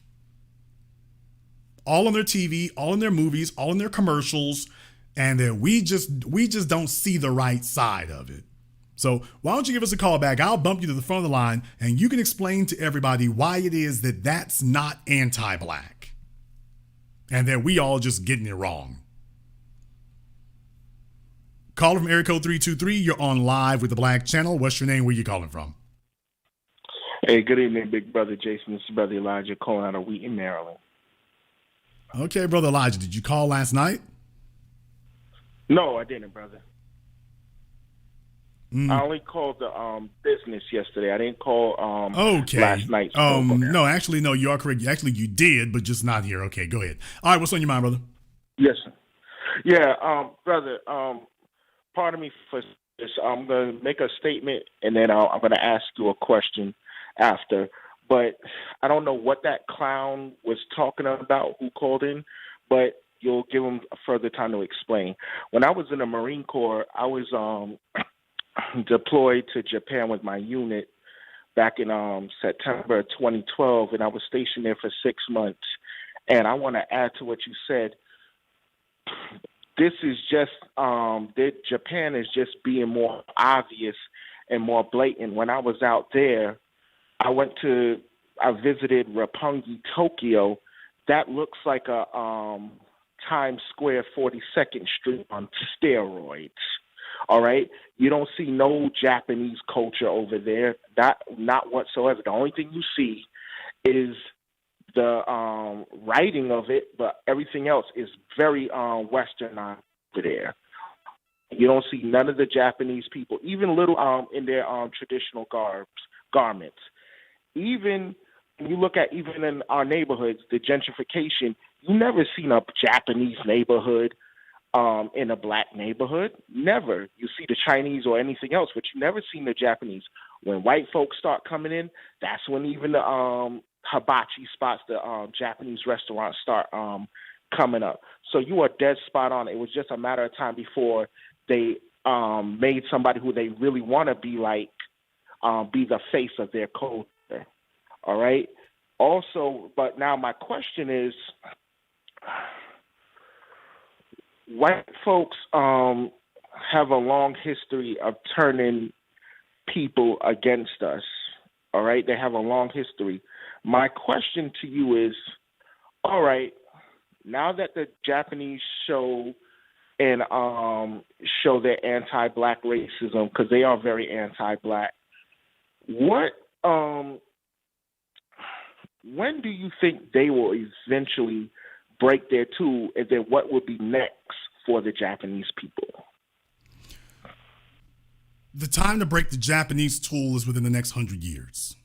You're going to have to, because either they're going to be useful to you or China's going to overtake them. China has made it very, very clear that they intend to go on the march, and they're already encroached on everybody around. They're throwing sharp elbows at everybody around them. India, Taiwan, they made it very, very clear that they've got ambitions. So if you're going to make that move to culturally dominate Japan, you've pretty much come up on your last 100 years. Because if you don't, if you don't tighten that grip on them, China's going to make that move. That's what's going to happen there. Yes, sir. Now, you said you served in the Marines in Japan? Yeah, I was stationed in 29 Palms, California, of 2012, April of 2015. That's when I got out. All right, I started my service September of 2011 because I had to go through the training and everything like that. Yeah, from October of 2011 to April, I was on a 6-month deployment with the Marine Corps. So we went over there, and with that clown, he didn't also break that. He's trying to name all the other 8 countries. I need to ask this question. Then why is there more American bases in Japan than anywhere other Asian countries? Japan is full of American bases over there, full of them. Okay, well, So, I think that might be a bit of a what different you issue think. there. But thank you very much for giving us a call. That might be a little bit of a different issue. Okay, let me get back over here. I think we got Arias back on the line here. So, why don't you go ahead and explain to all of us about why the rampant blackface images in Japanese media and cinema, that doesn't prove they have an anti-black culture. That's a specific industry that's pushed out by white colonial corporate people. Those are not white people. Katsuhiro Otomo is not white. Katsuhiro Otomo was not white, sir. Who do you think is financing it? Sir, who wrote the book? Who wrote the story? Sir, who wrote the story of Akira? A white man or a Japanese man named Katsuhiro Otomo? Who did it? Finance. Keyword I said, finance. Okay, sir, no. One of the things that no, sir. It doesn't matter who financed it, sir. Who wrote the story? Who financed it? Because I'm gonna tell you right now. Ever since 1990, I've been here. I've seen these situations come up. Because what was happening back in the day, back in the 90s and everything, was that R&B, Guy, R&B, Bobby Brown, New Jack Swing, and everything. That was pretty much taking over everything. Now, when I was working at the radio station at NRFM, sir, why do these Japanese people write stories about black folk looking like minstrels? Why do they do that? Because they're told to. The same way that the Saiyans are like blonde hair and blue eyes, and you got Sailor Moon. It all happened at the same time, right around 1990.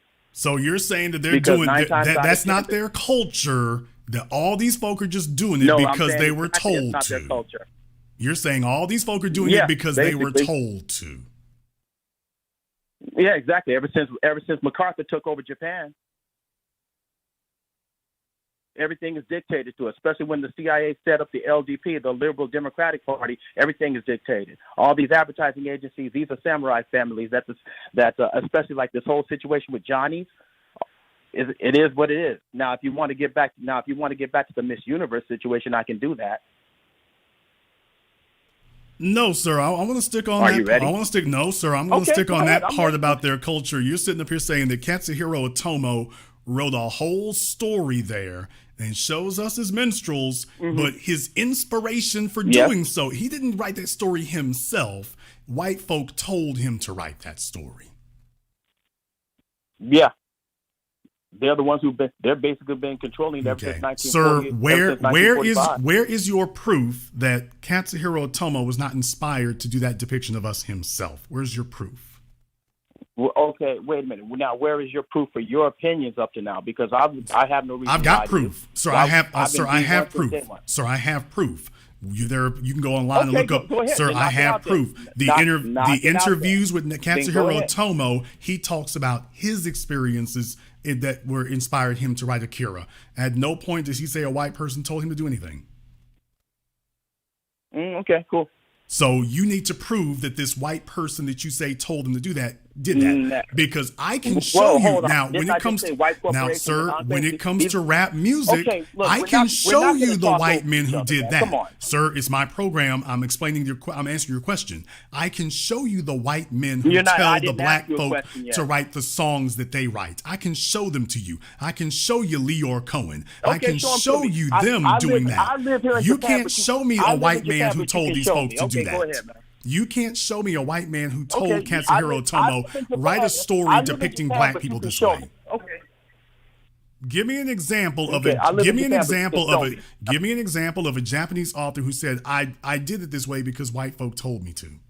Like they're gonna say it. Okay, so you're just making it up. So this is basically a different version of "I'm white and I say so." Okay, all right. Sir, we asked you for evidence to back up. We asked you for evidence to back up your claim. What you're saying is, I'm going to make a claim, but I'm going to give no evidence. So evidence, or it didn't happen. Okay. Let's see yours. Sir, you're the one who claimed that white folk made his story for him. Where's your evidence that white folk wrote that story Exactly, for him?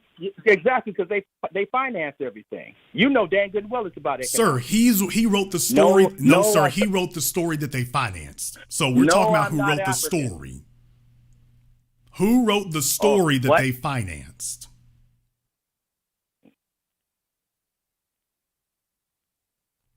Oh boy. Who wrote the story that they financed? They wrote the story. When you're paid to do it, you know how advertising and stories go. People get paid. You write it. It's like whoever's sponsoring it, they dictate what's going on. They say, okay, put this in there. Add this symbolism in there. Okay, so do this. Sir, make sure it goes through copyright. No, sir, because Akira, like most Japanese stuff, was a manga. These things were published independently in Japan. So who was the audience that they were? And it was about what? Who was the audience? Who was the audience they were trying to put those anti-black images out to? And it was about what? It was about post-nuclear Japan. They said, okay, we've already been through a nuclear bomb. Now, this has been my experiences. I grew up in post-war Japan that's been bombed. And they projected that in the future. Okay, that has nothing to do with black people because we have nothing to do with before nor after the bomb. So to insert black people in such a disrespectful way where we don't belong, somebody went out of their way to do that. And Katsuhiro Otomo wrote that story the way he wanted to. And who was the audience that they were trying to put that imagery out to when it was only being distributed in Japan? Okay, man. All right. Anyway, who was the audience they were aiming that at when the publication of that comic book was only being distributed in Japan, sir? Okay, go ahead now. That comic book was only distributed in the early days. That comic book was only distributed in Japan, sir. Japanese audience, and then they pushed it to international. Oh, okay, but it's got to take off in Japan first. From that situation, but it's got to take off in Japan first. It's got to take off in Japan first. If it's not viable in Japan, then it doesn't get an international release. That's the way it works. Now you know damn good and well. There's a certain thing called propaganda. Akira wasn't propaganda. It was a very Akira was not propaganda. It was a very successful comic book series. Everything in the media is propaganda. TBA. Sir, Akira was not propaganda. Akira was a very popular comic book series. Anyway, can we get back to Miss Universe Japan? Akira was not propaganda. Akira was a very popular comic book series. Very popular in Japan. It was very popular in Japan first, which gave it its viability internationally. You don't live in Japan, brother. Okay, you don't live in Japan. You've never been here. You don't speak the language. Not on that. This Elijah idiot. I can tell right now he's never been a Marine. Sir, what you've basically done is you basically confirmed what I said before I put you back on the phone was that when I do show incontrovertible evidence, what he's going to say is it's not Japanese society, it's just those people over there. You're wrong. You know you're wrong. Okay. Sir, you're doing exactly what I said you do. That when you're shown incontrovertible proof that this is the culture, you're going to say no, it's not. It's just those people over there. What proof can you show me when I'm already here? I literally just gave it to you, and you did exactly what I said you were going to do. You said it's just those people over there. No, you didn't. What it's you did just was them. What you basically did was filibuster the whole damn thing and pull a false narrative. Then you got a bunch of groupthink and said, okay, whoa, here, let me make you look like an idiot. I'm like. Sir, I'm not making you look like an idiot. I'm repeating your words, and your words are making you look like one. I'm not doing words it. Have you been? No, you haven't been repeating my words. You've been blocking me every 5 seconds and not letting me make a point at all. Sir, I'm repeating your words that you said the white corporations told Katsuhiro Otomo to write what he did. Yeah, sure, right. I checked your technique, TBA. You said white corporations. You didn't name the corporations either, by the way. So if you know so much about this, you should be able to name who it was. Well, no, I didn't. No, I didn't. Okay, who was? Wait, name them. But I know who owns them. No, name them. Name what? Name the white corporations that told Katsuhiro Otomo to make that story the way he did. Okay, we still getting on this. This is like, yeah, 7 years of history. Sir, third time. Name the white corporations that told Katsuhiro Otomo to write that the way they did. Okay. You're the one who suggested that they were there. Tell me who they were. No, I didn't suggest it. I'm telling you exactly what they did. Who? Name them. Let's see. By who? Sir, sixth time. Name them. Yes. Name okay. them. I name them right now. I cannot name them right now. Okay. Then do us all a favor. Call us back when you had the chance to research it and get their names. Yeah. Then we'll have something we can actually discuss. Okay, yeah, all right. Yeah. Wait, nice technique. All right. There are white corporations and they made him write that way. They did it. Who's they? Them, over there. But it's not the society. Folks, what did I say he was going to say when he called back? I told you what he was going to say. Oh, it's not the whole society. It's just that group over there. It's just him. Just that one. Well, it's just that group over there. But that doesn't represent the whole society. It's just them. Well, see, it's mind control. Well, the corporations told him to do it.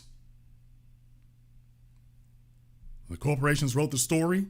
Well, they told him to write it like that. So, did I call it or did I call it? So, Jason, let him talk. Okay, if I let him talk, this is what he's going to say. How do you know? Okay, get back on the line. Okay, who did it? Just those folks over there. See, that's not representing the whole society. Just them over there. See? What are their names? I don't know. See? Jason, let him talk. Let him talk. See?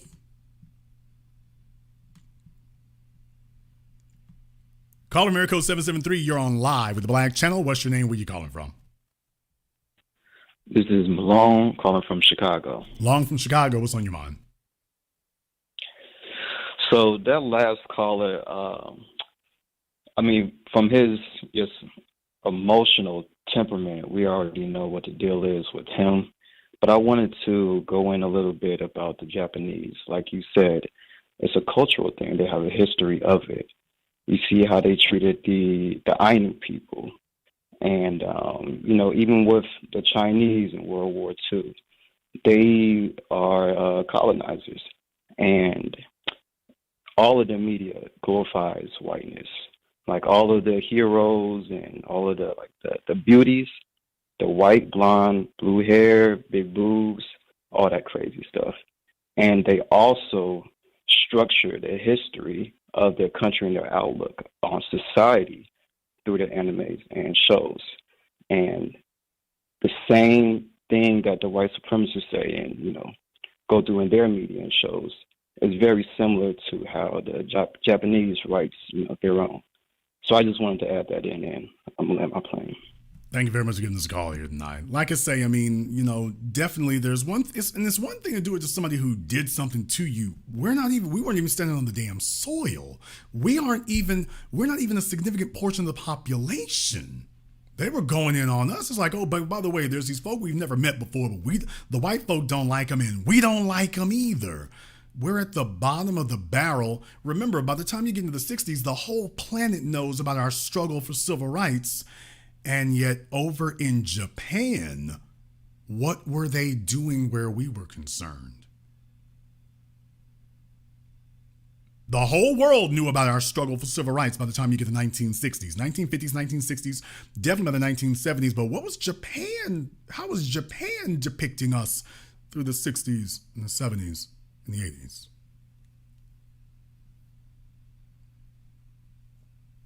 No wonder so many of these white supremacists feel so comfortable. Caller Miracle 415, you're on live with the Black Channel. What's your name? Where you calling from? This is Denise in San Francisco. Denise in San Francisco, what's on your mind? I'm here in San Francisco. This is a very diverse city. And I know there is a lot of racism coming from Japanese people, okay? And I think you're right about watching our culture, because not only was rock and roll and jazz used to be considered nigger music, but ribs too. I remember the first time that restaurant, Jed's Steak and Ribs, opened up, I thought my father was going to faint. He was just totally blown away because ribs used to be considered nigger food. Now, like I said, they try and just totally take over the rib movement. If you don't stand your ground, you'll get run over. Thank you very much for giving us a call. Let me get caller America 206. You're on live with the Black Channel. What's your name? Where you calling from?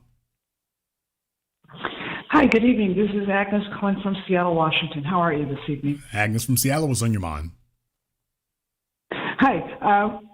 Very good points about the Japanese culture being inherently anti-black racist.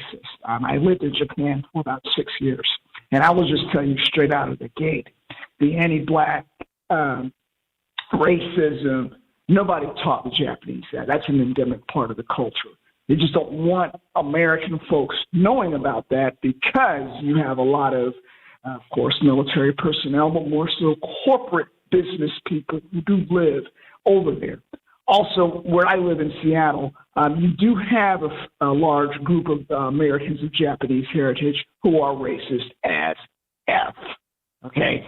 Most of the white Asians, either they were intermarried with whites, raised by whites, or just assimilated into white culture, spew anti-black invectives. No different from Japanese.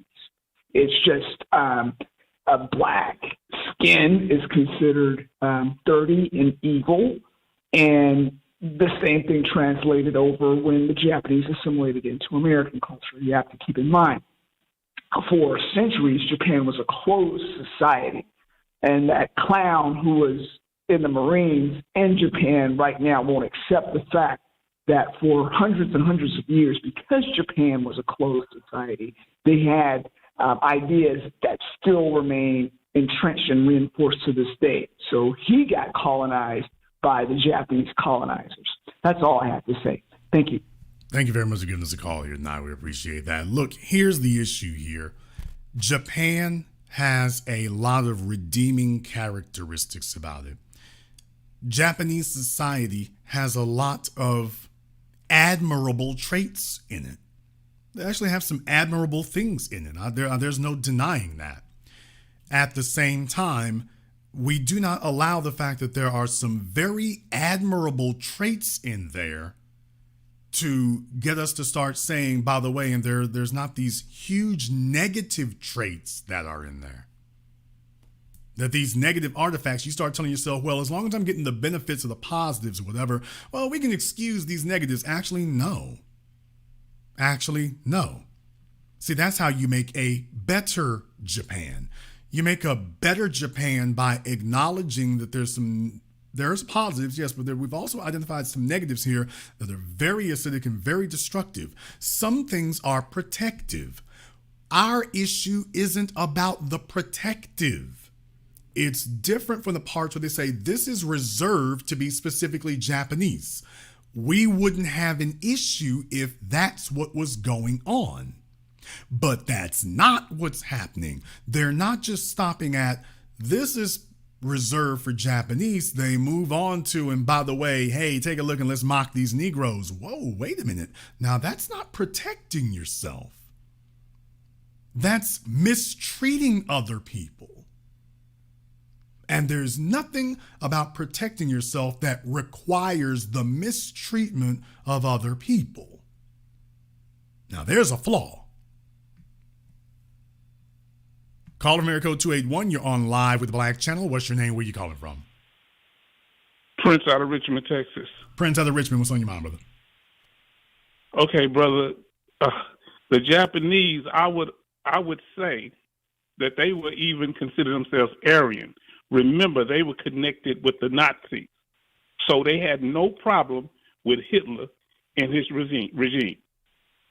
They wouldn't surrender. They sent all types of things to get them to surrender. They wouldn't do it because they didn't want to change the way they had the system that they had. And this goes all the way up to 2000 when those Pokemon cards came out. They had a character called JYNX, blackface character, and so they started showing up everywhere. This is not white people telling them to do this. This was a character that was very famous, a big Angie Mama, looked like a black dude, big fat black dude, one thing wrapped around the head. Matter of fact, when they did that down here in Houston, they started getting a Mexican book with blackface in it from Mexico. So they've always had these reinforcements, right? So they've always done this. And Jason, you were saying, hopefully they may come out with a rap video. Ben Shapiro has. He got with this other guy, and they come out with a rap video a couple of days ago. And he's a hip-hop tats all on his face, white guy with braids and talking nothing but anti-black racism. And they got 5.8 million views. Ben Shapiro, he rapping in the video too, with that little, the thing that the small hats wear. Yeah, like I say, you let them go on long enough there, and they start showing what that is. On the screen, by the way, I'll put up on the screen, for those of you who are looking at your screens right now, I actually went to go Google that to look up Jinx. It looks like Jinx has undergone a bit of a evolution. They banned it. Well, there's a Jinx with black skin, but then there's a Jinx with purple. So, and I saw somebody leave a comment. I saw a comment from somebody saying that when I was a kid, Jinx was black, and then later it's purple. So I'm wondering if this is a change that was made. But they say they banned it. They changed it. Wow. Okay. Well, like I say, I mean, I think it's in Nintendo may have pulled back on it here. Like I said, there's a bunch of articles about it, and I don't want to get too far off in the woods there. I just want folks to see what you're referring to, because when you first Google it, it's showing this character with looking real crazy with purple skin, though. But then you see this black one. Then you see this black. Then you see this black one. Okay, let me come down here because it's like a genie. Yeah, they have like a genie of it. And I'm like, okay, I guess on the anime, because I'm going through the images here. When you see the anime, I'm like, okay, well, this looks kind of interesting. This looks kind of interesting. It was a genie. Okay. This looks kind of interesting. Yeah, because I'm going to say the female in there, I guess they're trying to give it blonde hair. Is that what throws off the center or whatever? I'm like, for that genie, I'm like, oh, wait a minute now. Now we're getting off into Moors territory. Now we're getting off into Moors territory. When you do that, I'm about to say, when you see him like that, it's like, oh, okay, it's starting to look real Moorish over here right now. It's starting to look real Moorish. I'm like, okay, that makes sense. I'll let you have the last word. Yeah, Jason. So this is a common thing when these guys start laying between the legs of non-black women. Not all of it, not even most of the black guys go overseas, but some of them they get to identify with whoever legs they lay in between. So this is how they become. They have to justify their lifestyle. That's why he went so quick to you calling him a coon. You never called him anything out of his name, and he was so insecure about who he is. And so just keep on spreading the good word, brother. That's all. You're doing it good. Thank you. Well, brother, like I say, guilty dogs bark. The real guilty dogs scream. Thank you very much for giving us a call tonight. Yeah, like I say, I mean, looks real interesting there. Dragon Ball Z. A lot of you kids watch that. You better be aware of what they're watching. You better be aware of some of these things they're being inculcated with. Call from area code 410. You're on live with the Black Channel. What's your name? Where are you calling from? Skunky from Baltimore. Okay, what was that name again? Donkey. Okay, Donkey from Baltimore. What's on your mind?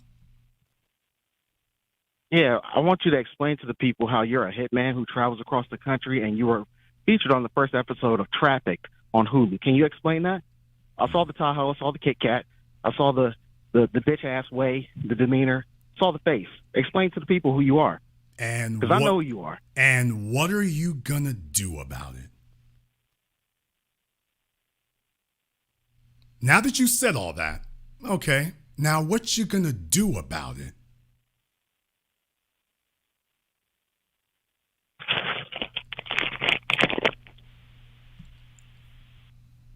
All right. Anytime, any place, anywhere you want to have a discussion about that, pull up. But by the way, okay, what you gonna do about it? I'll still be here next week. Same black time, same black channel. All that really tells you is I mean what the hell I say. Caller from area code 516, you're on live with the Black Channel. What's your name? Where you calling from? I'm sorry, I was just cracking up from last dude. That dude was bugged out. It's Adam from New Queens, New York. All right, brother, what's on your mind?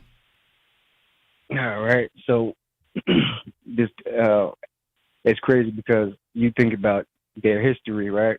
Now, Japan, they got bombed to smithereens by, I think maybe that's part of why their hate for I don't know. You search for the answers. Maybe they feel like that there was because there was a lot of black soldiers during World War II when we stomped these grounds, when we went into these countries. So could that possibly be part of some lingering hate there? Even though it shouldn't be, because, we're predominantly we don't represent the American military predominantly. Well, no, brother. I mean, what it is, it's very easy to recognize here. If you see somebody else is clearly outclassed from you, clearly superior, what can you do to establish to them that you're on their side and you are not a threat? What do? Well, obviously, you cozy up to their cultures and their ways as much as you can, and anybody they don't like, you show them that you don't like them twice as much. You've confirmed two things. Number one, you're with them, and number two, you're riding for what they want harder than they are. Of course, now the dogs are off your back. Clarence Thomas, we can go down the list. Thomas Sowell, we can go down the list. I mean, this is a pathology that you see in many places. Many places. So it's like, yeah, after they drop the bombs, okay, how do you convince them that there's no need to do something like that again?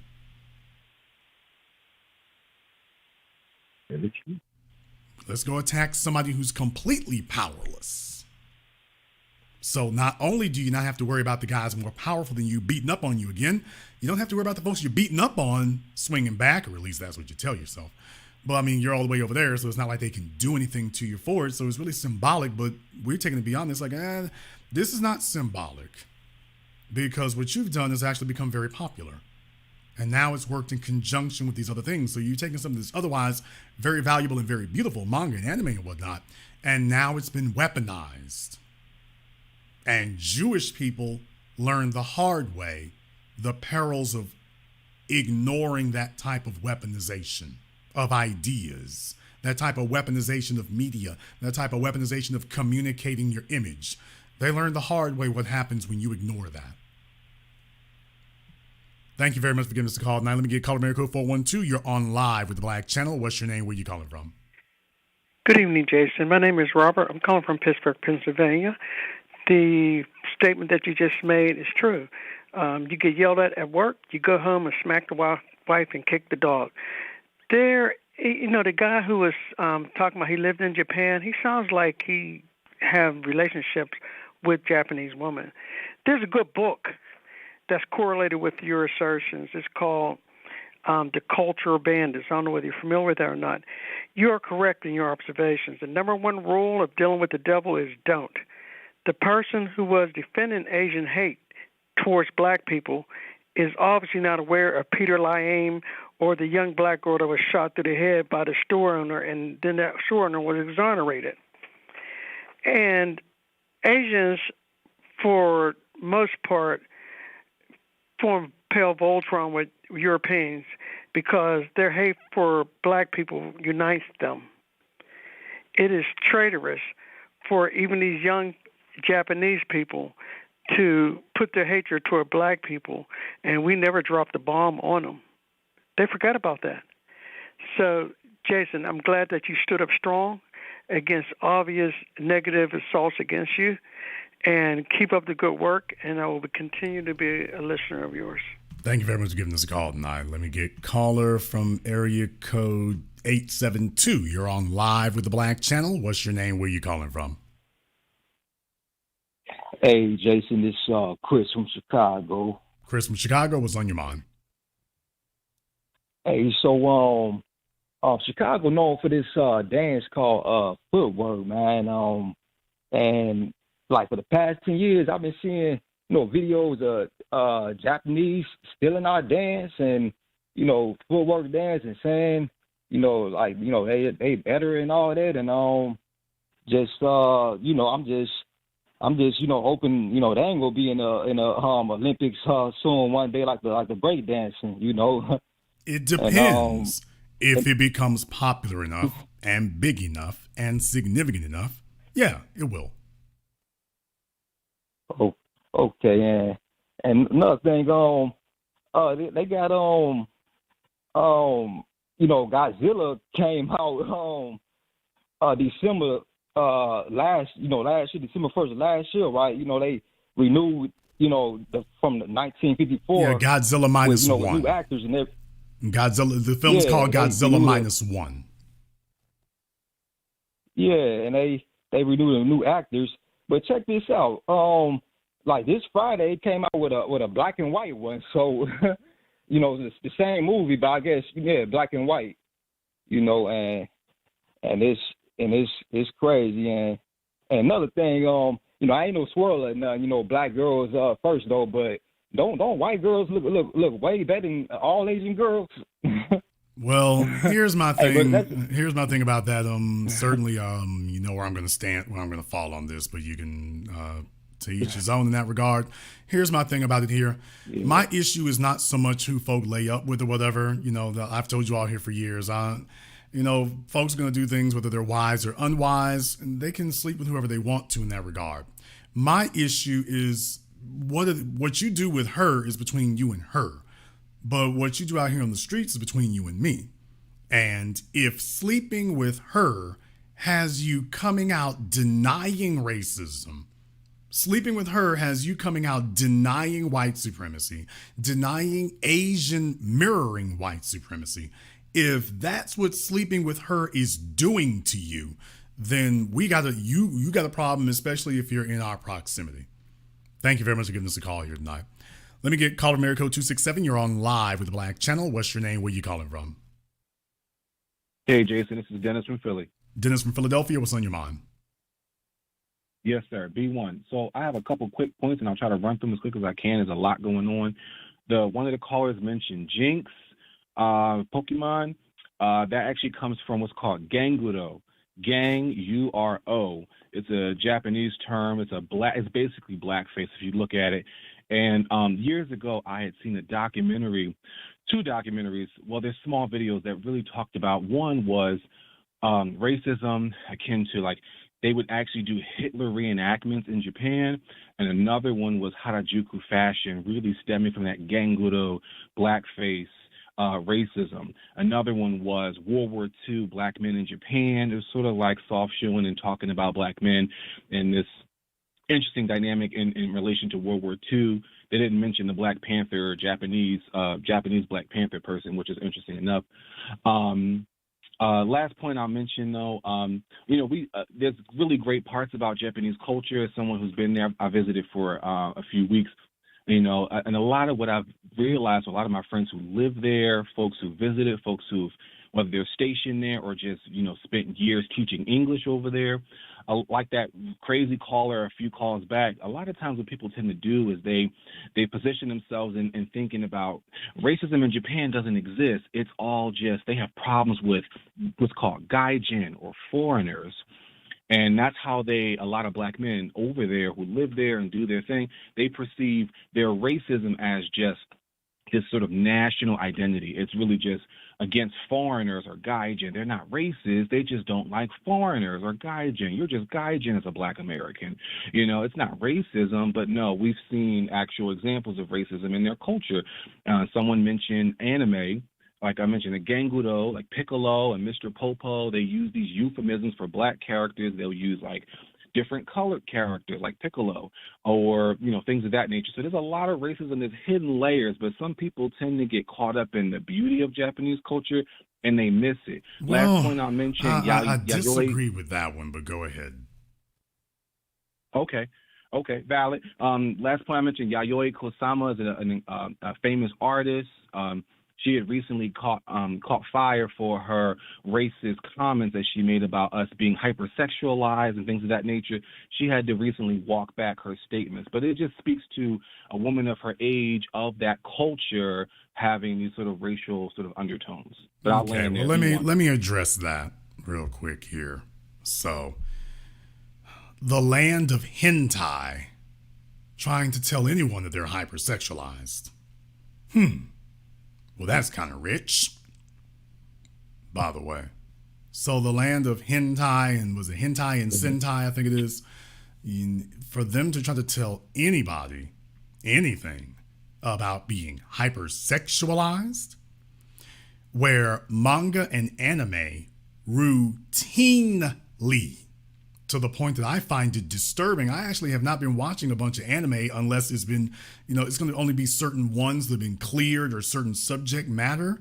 You can't go off into anime just with my sensibilities. You can't go off into anime just willy-nilly, because anime, manga and anime, but anime in particular, routinely depicts teenage and in some cases adolescent girls engaged in sexual behavior with men who are not teenagers or adolescents. Furthermore, I don't want to see adolescents with adolescents or teenagers with teenagers, but certainly adolescents or teenagers with men who are clearly not.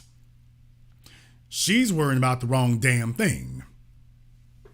If she's got an issue about over-sexualization, hey, baby, you looking at the wrong damn people. Once again, why don't you turn around and swing on them men behind you?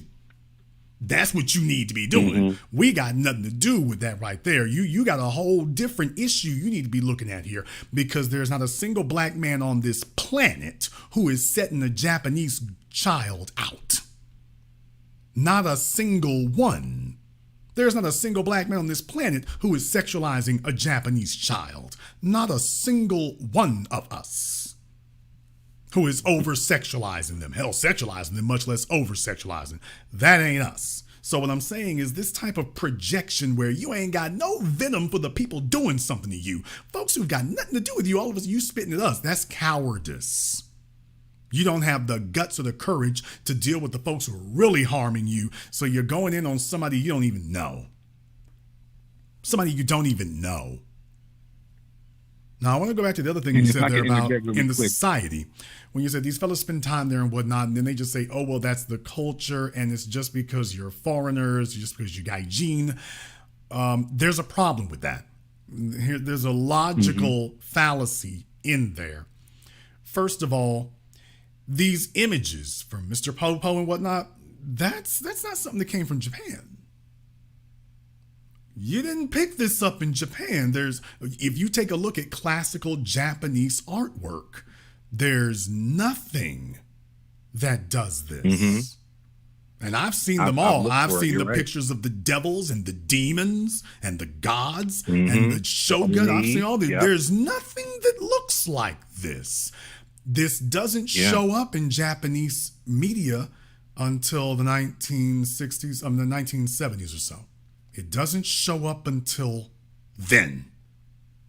So you can't say that you go back all this way. As a matter, we can't even put this back to Walt Disney and cartooning. It doesn't show up then.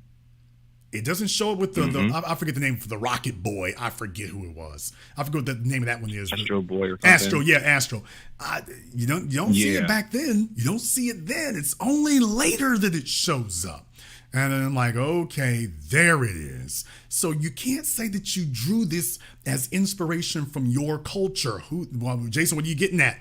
Just like Nazi Germany, who are you imitating? And why did you gravitate to this? Of all the things that you went combing through, why did you gravitate to this? Because this ain't a part of yours, and there's only one group of people you could have come across who showed you this. And that imagery comes with an attitude. Now, what is it about the attitude of this imagery that you gravitated to? You can't blame this on other people. You have a taste for this in particular. Somebody show me the anime Speedy Gonzalez. Mm-hmm. Oh, I'm going there with it. I mean, if we're going to make some logical leaps here, by the way, and if you got this from your watching of those white animators or white culture, by the way, where's the anime Speedy Gonzalez? I noticed you didn't do that. There's not an anime Pepe Le Pew. You're not touching those European cultures. You're only throwing venom at us. You're only seeking to imitate negative things towards us. So when you say that these guys, they've been hanging around so long, number one, it's like, okay, first of all, the point of origin of these images here doesn't uphold that. But number two, brother, come on, let's keep it a stack. Nobody's ignorant about this. They're doing that because they want to rationalize to themselves what allows them to continue getting the reward that they're getting. And what is the reward that you get for ignoring white supremacy? Well, there's one reward that tends to stick out to a certain population: interracial sexual access. Mm-hmm. And they're off on the other side of the world. They're not being judged by black society at large. Nobody knows who they are. They're not going to be held accountable for what they do. So as far as they're concerned, well, if nobody sees it and I can get away with it, okay. And then when we start questioning, it's like, it puts the light on them. They start feeling guilty. And then they want to argue, well, it's not really like that, because then then you would have to actually admit to yourself what you're actually doing. Hey, I'm submitting myself to her and this racist culture. I'm submitting myself to that. And that's a hard thing for a man to do. It makes it hard for you to engage in sexual activity when you're having to admit that you're the one who's submitting. That you can sleep with her so long as you accept your dog status. Mm-hmm. You can have all the Japanese women you want so long as you accept that you're a dog. Mm.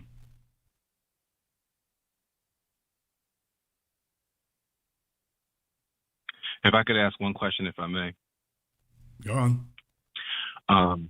I wondered about, you brought up some really great points, but I wondered about the Trilateral Commission's involvement in the sort of characterization of this culture. There's so many different examples we can talk about, but I also noticed there's a clear distinction of how Black Americans are depicted versus Africans and things of that nature. So I think there's a very more nuanced conversation in how identity is reflected, but it's all still under those racial undertones. Do you think that there's this, that Trilateral Commission or anything like that has any direct involvement or no? No. This is the culture, dude. You take a look at Tokyo Pop.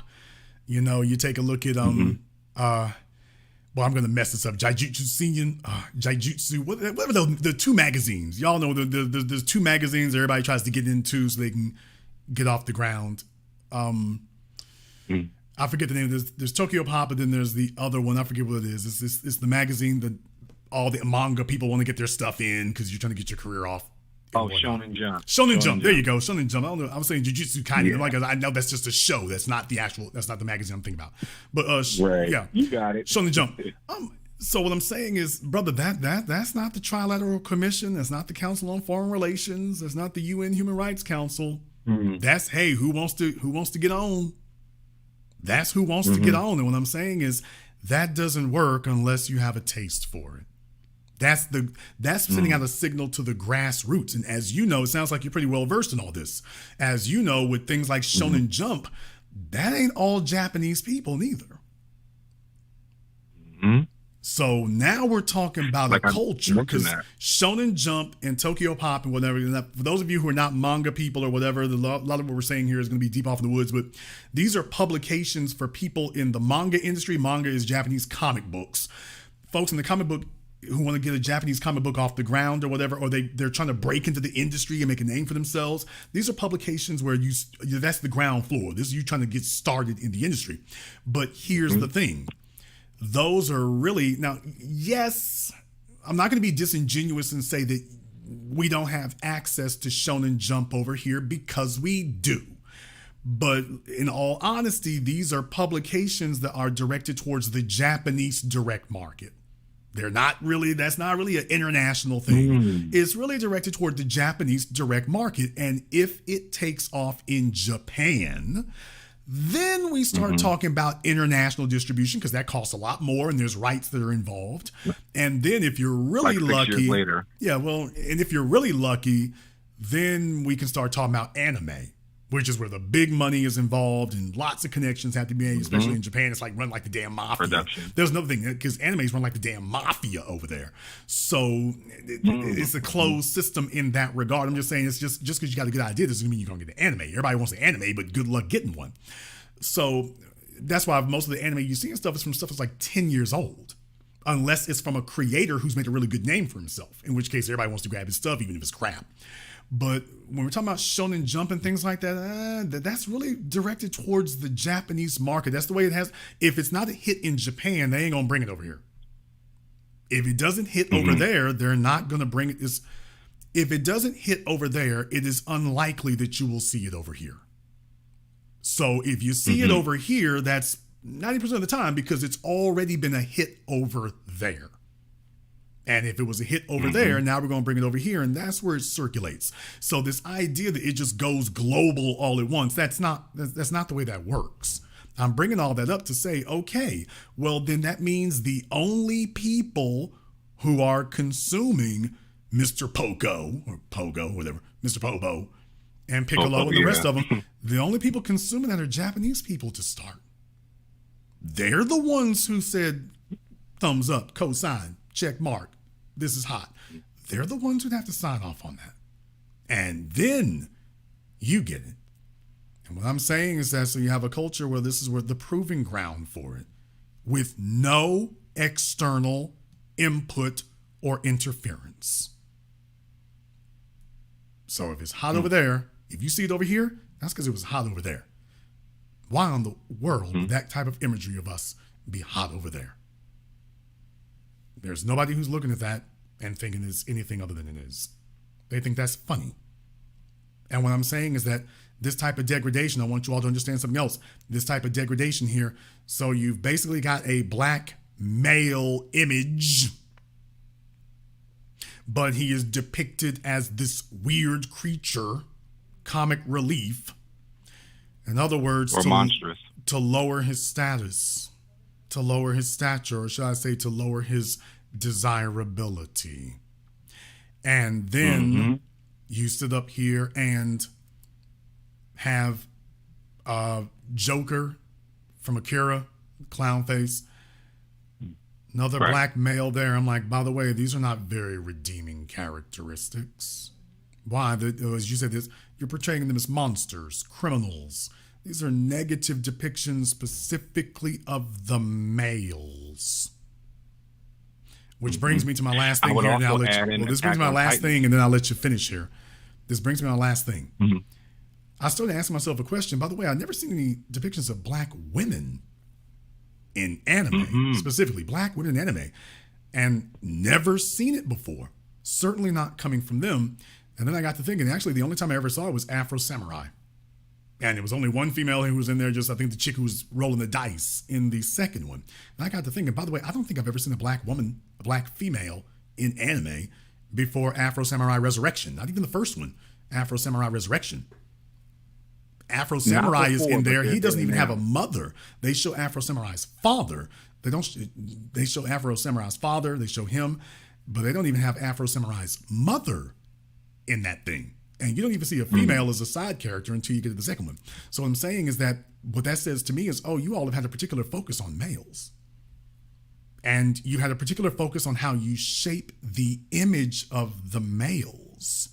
Because I got to tell you, by depicting this black image like this, well, this sure would go a long way towards discouraging young girls because they're going to see this as children.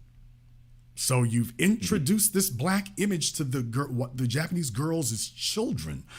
I'm sure this will have no effect on their image of us when they get older. Will it?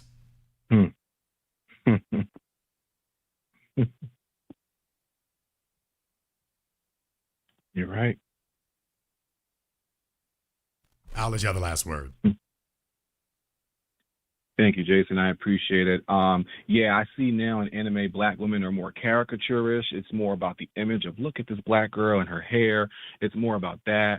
But you see, like a couple of folks disagree with me in the chat, but there's a lot of, stand-in symbolisms for black masculinity and the fear or the threat of black masculinity. Unfortunately, I have seen it in hentai. I've also seen it in DBZ. You can see it in Attack on Titans. All the Titans are black people. Let's get into it later. But yeah, they use these stand-ins for the fear or the threat of black masculinity and black male sexuality. Dr. Francis Wilson talked about that extensively. So, okay, that's well, really where that question all comes about that. Okay, all the Titans are black people. Explain what you mean. Before I make my comment on that, explain what you mean by that. Well, there's this strong undertone of the sort of Nazi regime, right? That's sort of injected into the show. And the antithesis is this looming threat of this darker, more monstrous figure. And it's more so just, representing this threat or this fear of this figure or his dominance, really. So that's really sort of my own theory in terms of like how they injected this show, how they sort of presented this show. Yeah, I'm gonna have to disagree with that one because I didn't see any black people in Attack on Titan until they got till the infiltrators or the defectors from Marley showed up. For those who've never seen it and whatnot, I hope I'm not spoiling things, but the defectors from Marley show up and they have the one guy who's from somewhere else. Now, there is a black connection, however. There actually is. You all might not know, but if you take a look at the continent, so there's Paradisa, where all the Titans, or at least their descendants, went off to when the King of the Titans left the mainland. And then there's Marley. If you take a look at it, there's one episode, and you can actually take a look in Google Images, I guess, or whatever. If you take a look at it on the map, it's actually Madagascar. It's a map of Africa upside down. Yep. So when you take a look on Attack on Titan, if you want to know where Paradisa is, in reality, if you take a look at that map, I'm not making this up. If you take a look at the map, you can actually see it's a map of Africa, and the island where they went off to is Madagascar. Now, actually, it's another universe. So actually, these are not Africa and Madagascar. However, it's very clear that the guy who wrote Attack on Titan, that's where he got that from. This is Africa, and this is Madagascar out here. So a real world thing of it. So some people would say that's an Easter egg, but if you want to see a real world connection to it, there's one. I'm sorry, not to interject, but what gets people lost is that they don't visually present as black, so people get lost when they look for black skin. They use these sort of proxies for blackness, the strong, presenting, posturing, domineering sort of figure. They use those as proxies. They won't actually present black skin in every anime, so it confuses a lot of viewers. But I'll just end there. Thank you very much for giving this call here tonight. Like I say, as far as them being black people, it's gonna be a little bit more for me to get that even for it being vicariously. It's gonna be a little bit of a ways to get me to go there with it, but certainly I think it's worth you all investigating on that regard. Let me get caller from area code 310. You're on live with the Black Channel. What's your name? Where you calling from? Caller from area code 310. Last try. You're on live. Okay. Caller from area code 310 has been abducted. Caller from area code 786. You're on live with the Black Channel. What's your name? Where you calling from? Yeah, my name is Chamo. I'm calling from Miami. Okay, what's your name? Chamo. Okay, Chamo from Miami. What's on your mind? I was thinking about listening to the beginning of the podcast of the show. I was thinking about what it is for a country to get white, and I was thinking about my own country. I'm from Venezuela. And there was definitely a process of whitening that by studying the history and being conscious of it, you can see. I was a kid in the 80s. I was born in 81. And by that time, the country had become an apartheid, even though that word was never mentioned I could tell because there was an 80% of poverty that, and then there was like a 20% middle class, and that 20% they were white, and then the 80% was the darker skin, and so there was like the colorism system, and then I saw recently a video of the 30s where it was colorized, and I could see that everybody was a darker skin color. And so you see, if you think like, okay, what happened between the 30s and the 80s? Well, in the 50s, we had a dictator that he brought in millions of Europeans to the country. So by the time, and those Europeans actually like ended up making a lot of money in companies, and they a lot of them became rich. So I like to compare the story of the North and the story of the South. Sometimes by studying the history of the North, I can it helps me understand the things that happen in the South, or vice versa.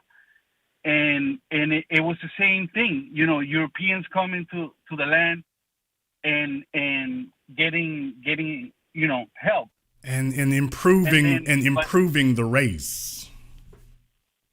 And I saw, this is crazy, I found a document that was made at the time of that transition, and it's like it's an official document where they talk about, they actually use the term colonization, and they use the phrase improving of the race.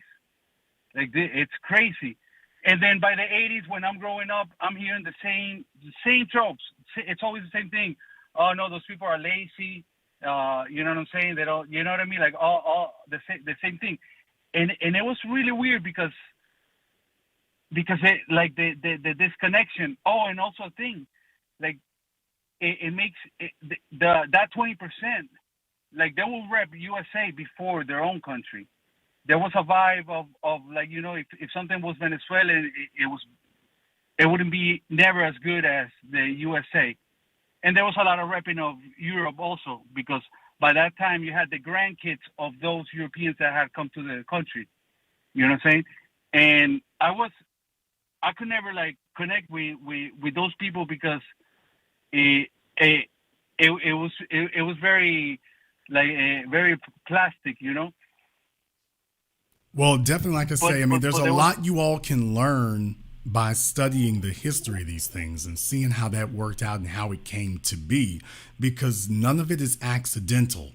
If someone goes to that kind of effort to transform a region, they're doing it for a reason. And it may not be in your best interest either, by the way. Just because you're not one of the dark-skinned folk doesn't mean it's necessarily going to be in your best interest, because typically what happens is they end up setting up an oligarchy. So the first step is to bring in a bunch of these other folks here, and then next thing you know, they got an oligarchy, and you're like, well, I'm not one of the dark-skinned folk, but amazingly enough, you found yourself at the bottom of that oligarchy. Now, right, yeah, because it being you belong into a quote-unquote social class, you can belong there, but it doesn't even mean that you have the money to do so. Like, we lived in an apartment, you know, like if you were poor, you lived in the slum. If you were middle class, you lived in an apartment, and if you were quote unquote rich or high class, you lived in a house. It was straight up like that. But okay, you could be in an apartment, but in my case, for us to be in an apartment, we had to be like my mom, her two brothers, my grandma. You know what I mean? But so it's all like it's all in the brain. What erupted specifically in Venezuela, because another thing, like people outside of Venezuela at that time, they would think of Venezuela, but I mean by the 80s and 90s, they thought of Venezuela as a white country. There was absolutely no representation of Afro descendant Venezuelan, or not even like brown. It was all like white and blonde the wider the better. What interrupted that specifically for Venezuela was the Chavez revolution, and I'm not like promoting like any political side, but as far as like changing the mindset of the Venezuela, because what happens is when you have an interruption like a revolution, the first ones to leave are those Europeans. The grandkids of the Italians went to live to Italy. The grandkids of the people from Spain went to Spain, and then a bunch came here. And that's not the wave of the new Venezuelans that have arrived. That's a very good point to make. That is a very good point to make. That it's a different wave. When things jump off, the newcomers and whatnot, the folks don't have deep roots. When things jump off, they're the first ones like, oh, let me hop back over to Spain for a minute till y'all get that worked out. Let me hop back over here to Italy for a minute till y'all get that settled out. So that's actually a very interesting point to make, is that, when it's time to stand on it, these other folks show you real quick. It's like, oh, no, we're here to benefit from it. We ain't really here to suffer with it. That's not what we trying to do. Exactly. So that's what I meant by once they get that established, don't be surprised if even if you're not one of the dark skinned folk, you find yourself at the bottom of it because you're like, by the way, I ain't got the option of getting up and leaving when things get rough. It's just I got to sit here, and they're like, okay, we'll be back when the shooting stops. Yeah, because there was a set of policies that made the country get really, really bad, and it was Bush and all these people like Bush father and whoever was running things in the 80s, and by the late 80s, like the IMF, like all these things were like put into place in the country, and it was really, there's a reason why, because Chavez is like one of those revolutions that happened by vote, not by violence. He tried to do a coup at first, and he failed. So this is a revolution that happened through the vote. So my point is that there's a reason why he got the vote, because it was people were really hurting, and because like you said, it grabs everybody. I agree. Well, thank you very much for giving us a call tonight, brother. We appreciate that. Venezuela checking in with us here. Like I say, if they have a moment to do that, and if they're not afraid of being unpopular in the family, everybody knows what the real deal is, because it was too recent. It's not like they can go back, 200 years and they got to go really dig. And they're like, oh, no. They know actually within their lifetimes, within your father's or at least your grandmother's lifetime, they've seen how this has happened. They've seen how it's gone down. Let me get caller area code 301. You're on live with the Black Channel. What's your name? Where you calling from? My name is Nathan from Fort Polk, Louisiana. Okay, if you got your phone on speaker or Bluetooth, you need to go ahead and hurry up and take it off of there. We can barely hear what you're saying.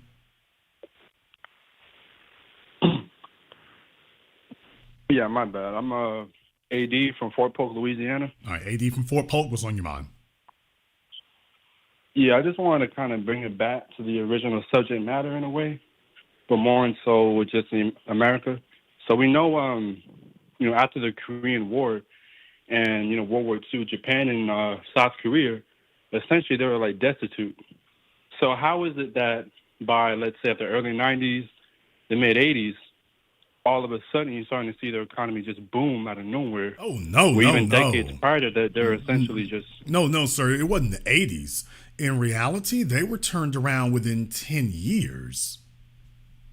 They were turned around within 10... Oh, yes, sir. Absolutely. They were turned around within 10 years.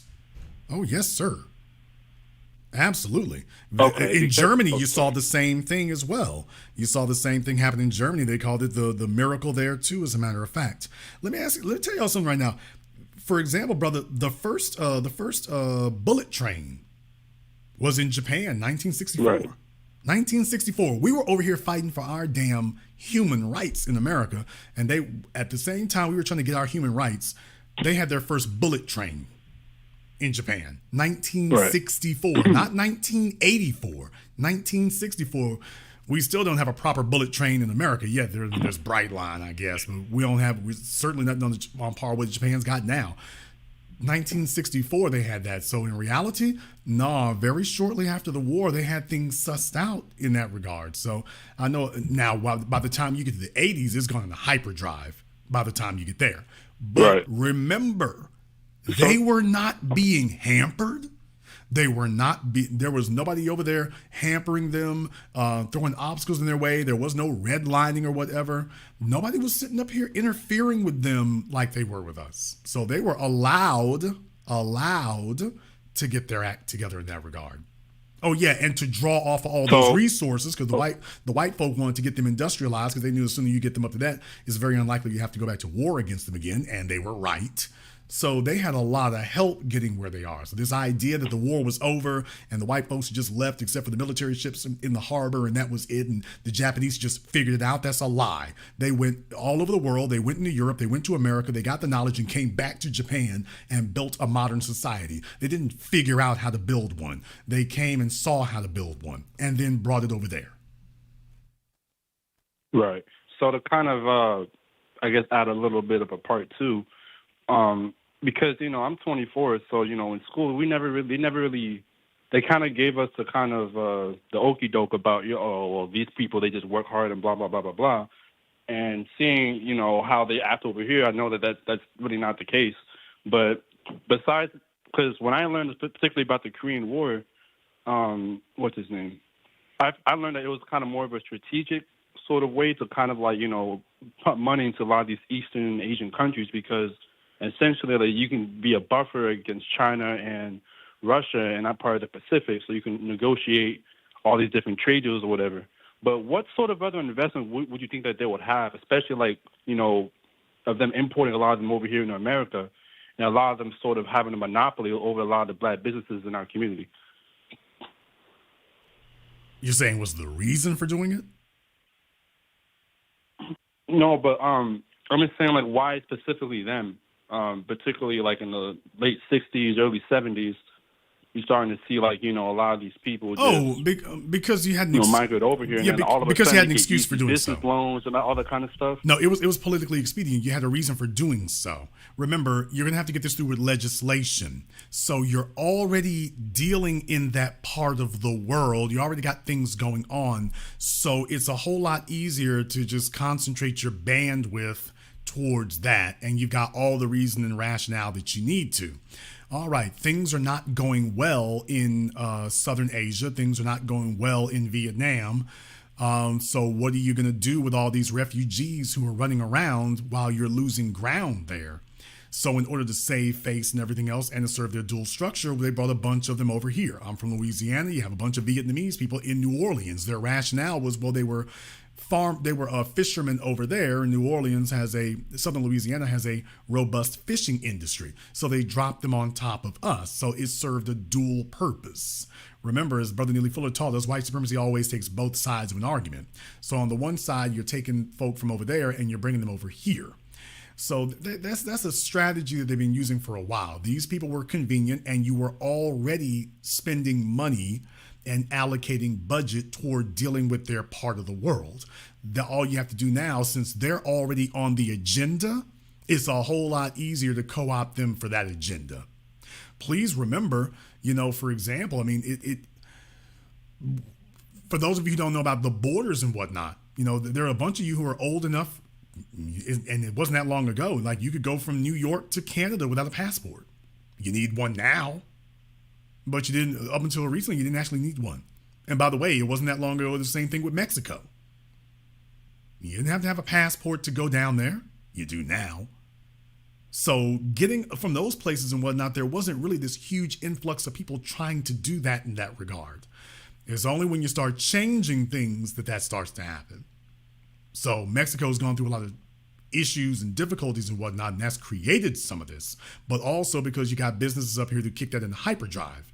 They didn't have the ability to bring in a large workforce of poor Asian people to work the farms, to work the agricultural industry. Furthermore, most of them didn't have experience in that regard. In Mexico, you have folks who have more experience of that. So there's a method to the madness. They don't choose people for just nothing. They're bringing Indians over here because of their experience in computer programming. But that was something that they had over there. The Vietnamese, because of fishing and anti-communism in a lot of regards. Those folks are very virulently, the ones they bring over here, let me correct that. The ones they bring over here are virulently anti-communist. By the way, now that you mention that, you'll notice a parallel between Louisiana and Florida.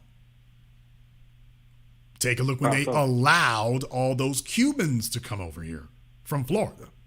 JFK, because Castro was already on the political agenda. So making those changes is a lot easier for the politicians because, well, we're already discussing Cuba now. They're already on the agenda. Every day they're coming in there, we're going to do this Cuba thing. So like I say, there's a lot less distance to be used to go ahead and say, okay, well, why don't we let some of them come over here?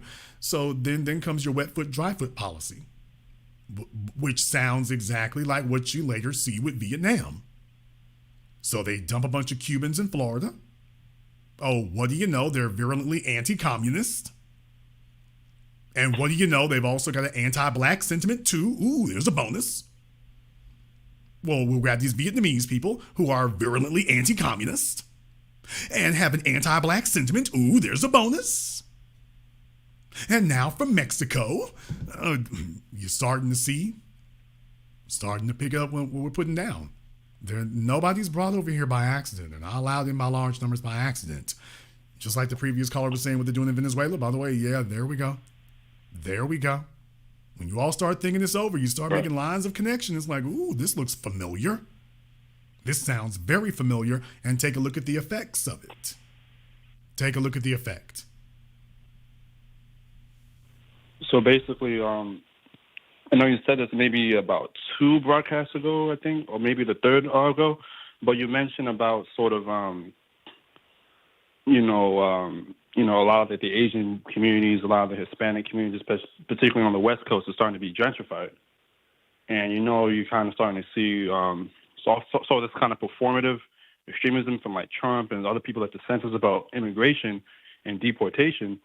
But we're not really seeing a lot of money being invested into hiring the prosecutors and to actually building the facilities to be able to actually execute that. So do you think that there's people on that side of the political spectrum are just trying to like rework it into a way where it's like digestible to their base, or they're actually trying to build onto something more than that? Yeah, I mean, definitely they have plans for that. I'm trying to give a very succinct answer to it. It's not by accident. You're not seeing it form by accident. It's very deliberate. Yes, it doesn't just serve one purpose, though. That's what I was saying here before. It doesn't just serve one purpose. It serves dual purposes. If you're only going to get one thing done, that gives you a really limited bang for your buck. So if you're going to do things that could fundamentally transform the society, you're going to need to make sure you get that together. You're going to need to make sure you get that together, but you're going to get the maximum bang for your buck, which means, okay, does this do more than one thing? Does that make sense? Yeah, that makes sense. Appreciate it. If you can get something that does dual Jason. purpose, now you've got really maximum bang for your buck. Thank you very much for giving us a call tonight. Let me get caller America code 843. You're on live with the Black Channel. What's your name? Where are you calling from? Hey, this is Phil from Beaufort, South Carolina. All right, Phil from Beaufort. That's not a good sign right there. Phil, what are you calling in for? Yeah, you know Melanie Griffith, her mother was Tippi Hedren, right? Okay. Phil. And she Phil. Was, what? Why are you calling in? I'm Phil? talking about Asians. Okay. I'm talking about what you're talking about. Okay. Did not tell you to find a different program to call, sir. 90 seconds. Vietnamese. Okay. And Tippi Hedren. Let's try this again, Melanie sir. Griffith's mother. Did I not tell you to find a different program to call, sir? Until you get somebody who can vouch for your decolonization.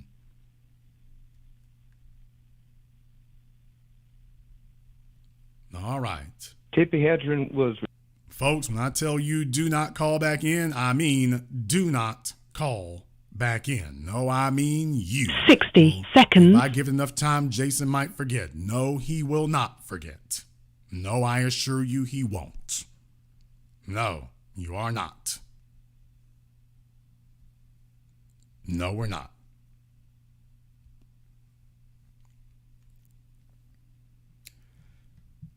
Speaking of keeping people out, we're talking about Japan, but good enough time to talk about keeping people out. It's a good opportunity to do that. Is there a coalition? Indeed there is. I'm just giving you all some background on the origins of it. I'm giving you some background on the origins of it and why it is they all look so frighteningly familiar. I got a string of phone calls up here right now, so we're going to have to go ahead and revisit this at a later date. A lot of folk are interested in this, but I got a dozen more phone calls sitting up here on queue right now, and Blog Talk is getting ready to shut down, but a lot of folk are interested in that. So we will revisit this again. I assure you, we'll revisit this again and discuss some of the anime angle of it and stuff like that. We will revisit this again because right now there's a big push to specifically increase the Asian population, and it's ominous because they're choosing specifically for anti-black sentiment. There's the ominous part of it. Keep your eyes and ears open. We will be discussing this again. We're going to go ahead and wrap things up here tonight. If you are new here to the Black Channel, welcome to the Haven of Intelligent Black Thought. We do this every weekend. Click that red subscribe button. Click that yellow notification bell. Join us each and every time that we're here. If you haven't been to our website, blackchannelfilms.com, you want to go and check out our groundbreaking best-selling documentary work, 7 a.m., Gentrified, Race War, all available on DVD and streaming. Go to blackchannelfilms.com. That is blackchannelfilms.com. I want to thank everyone who has contributed to support tonight's program on PayPal or Venmo. Thank you very much for your support here. Lachey, Otis, and everyone else, thank you very much. We appreciate that. I want to thank all of you for tuning in here live or recorded. Thank you for liking, subscribing, and sharing. And this concludes tonight's broadcast of the Black Channel. I am your host, your brother, your humble servant, the Black Authority. And until next time, my brothers and my sisters from around the world, remember, black is the future, and the future is uncompromising.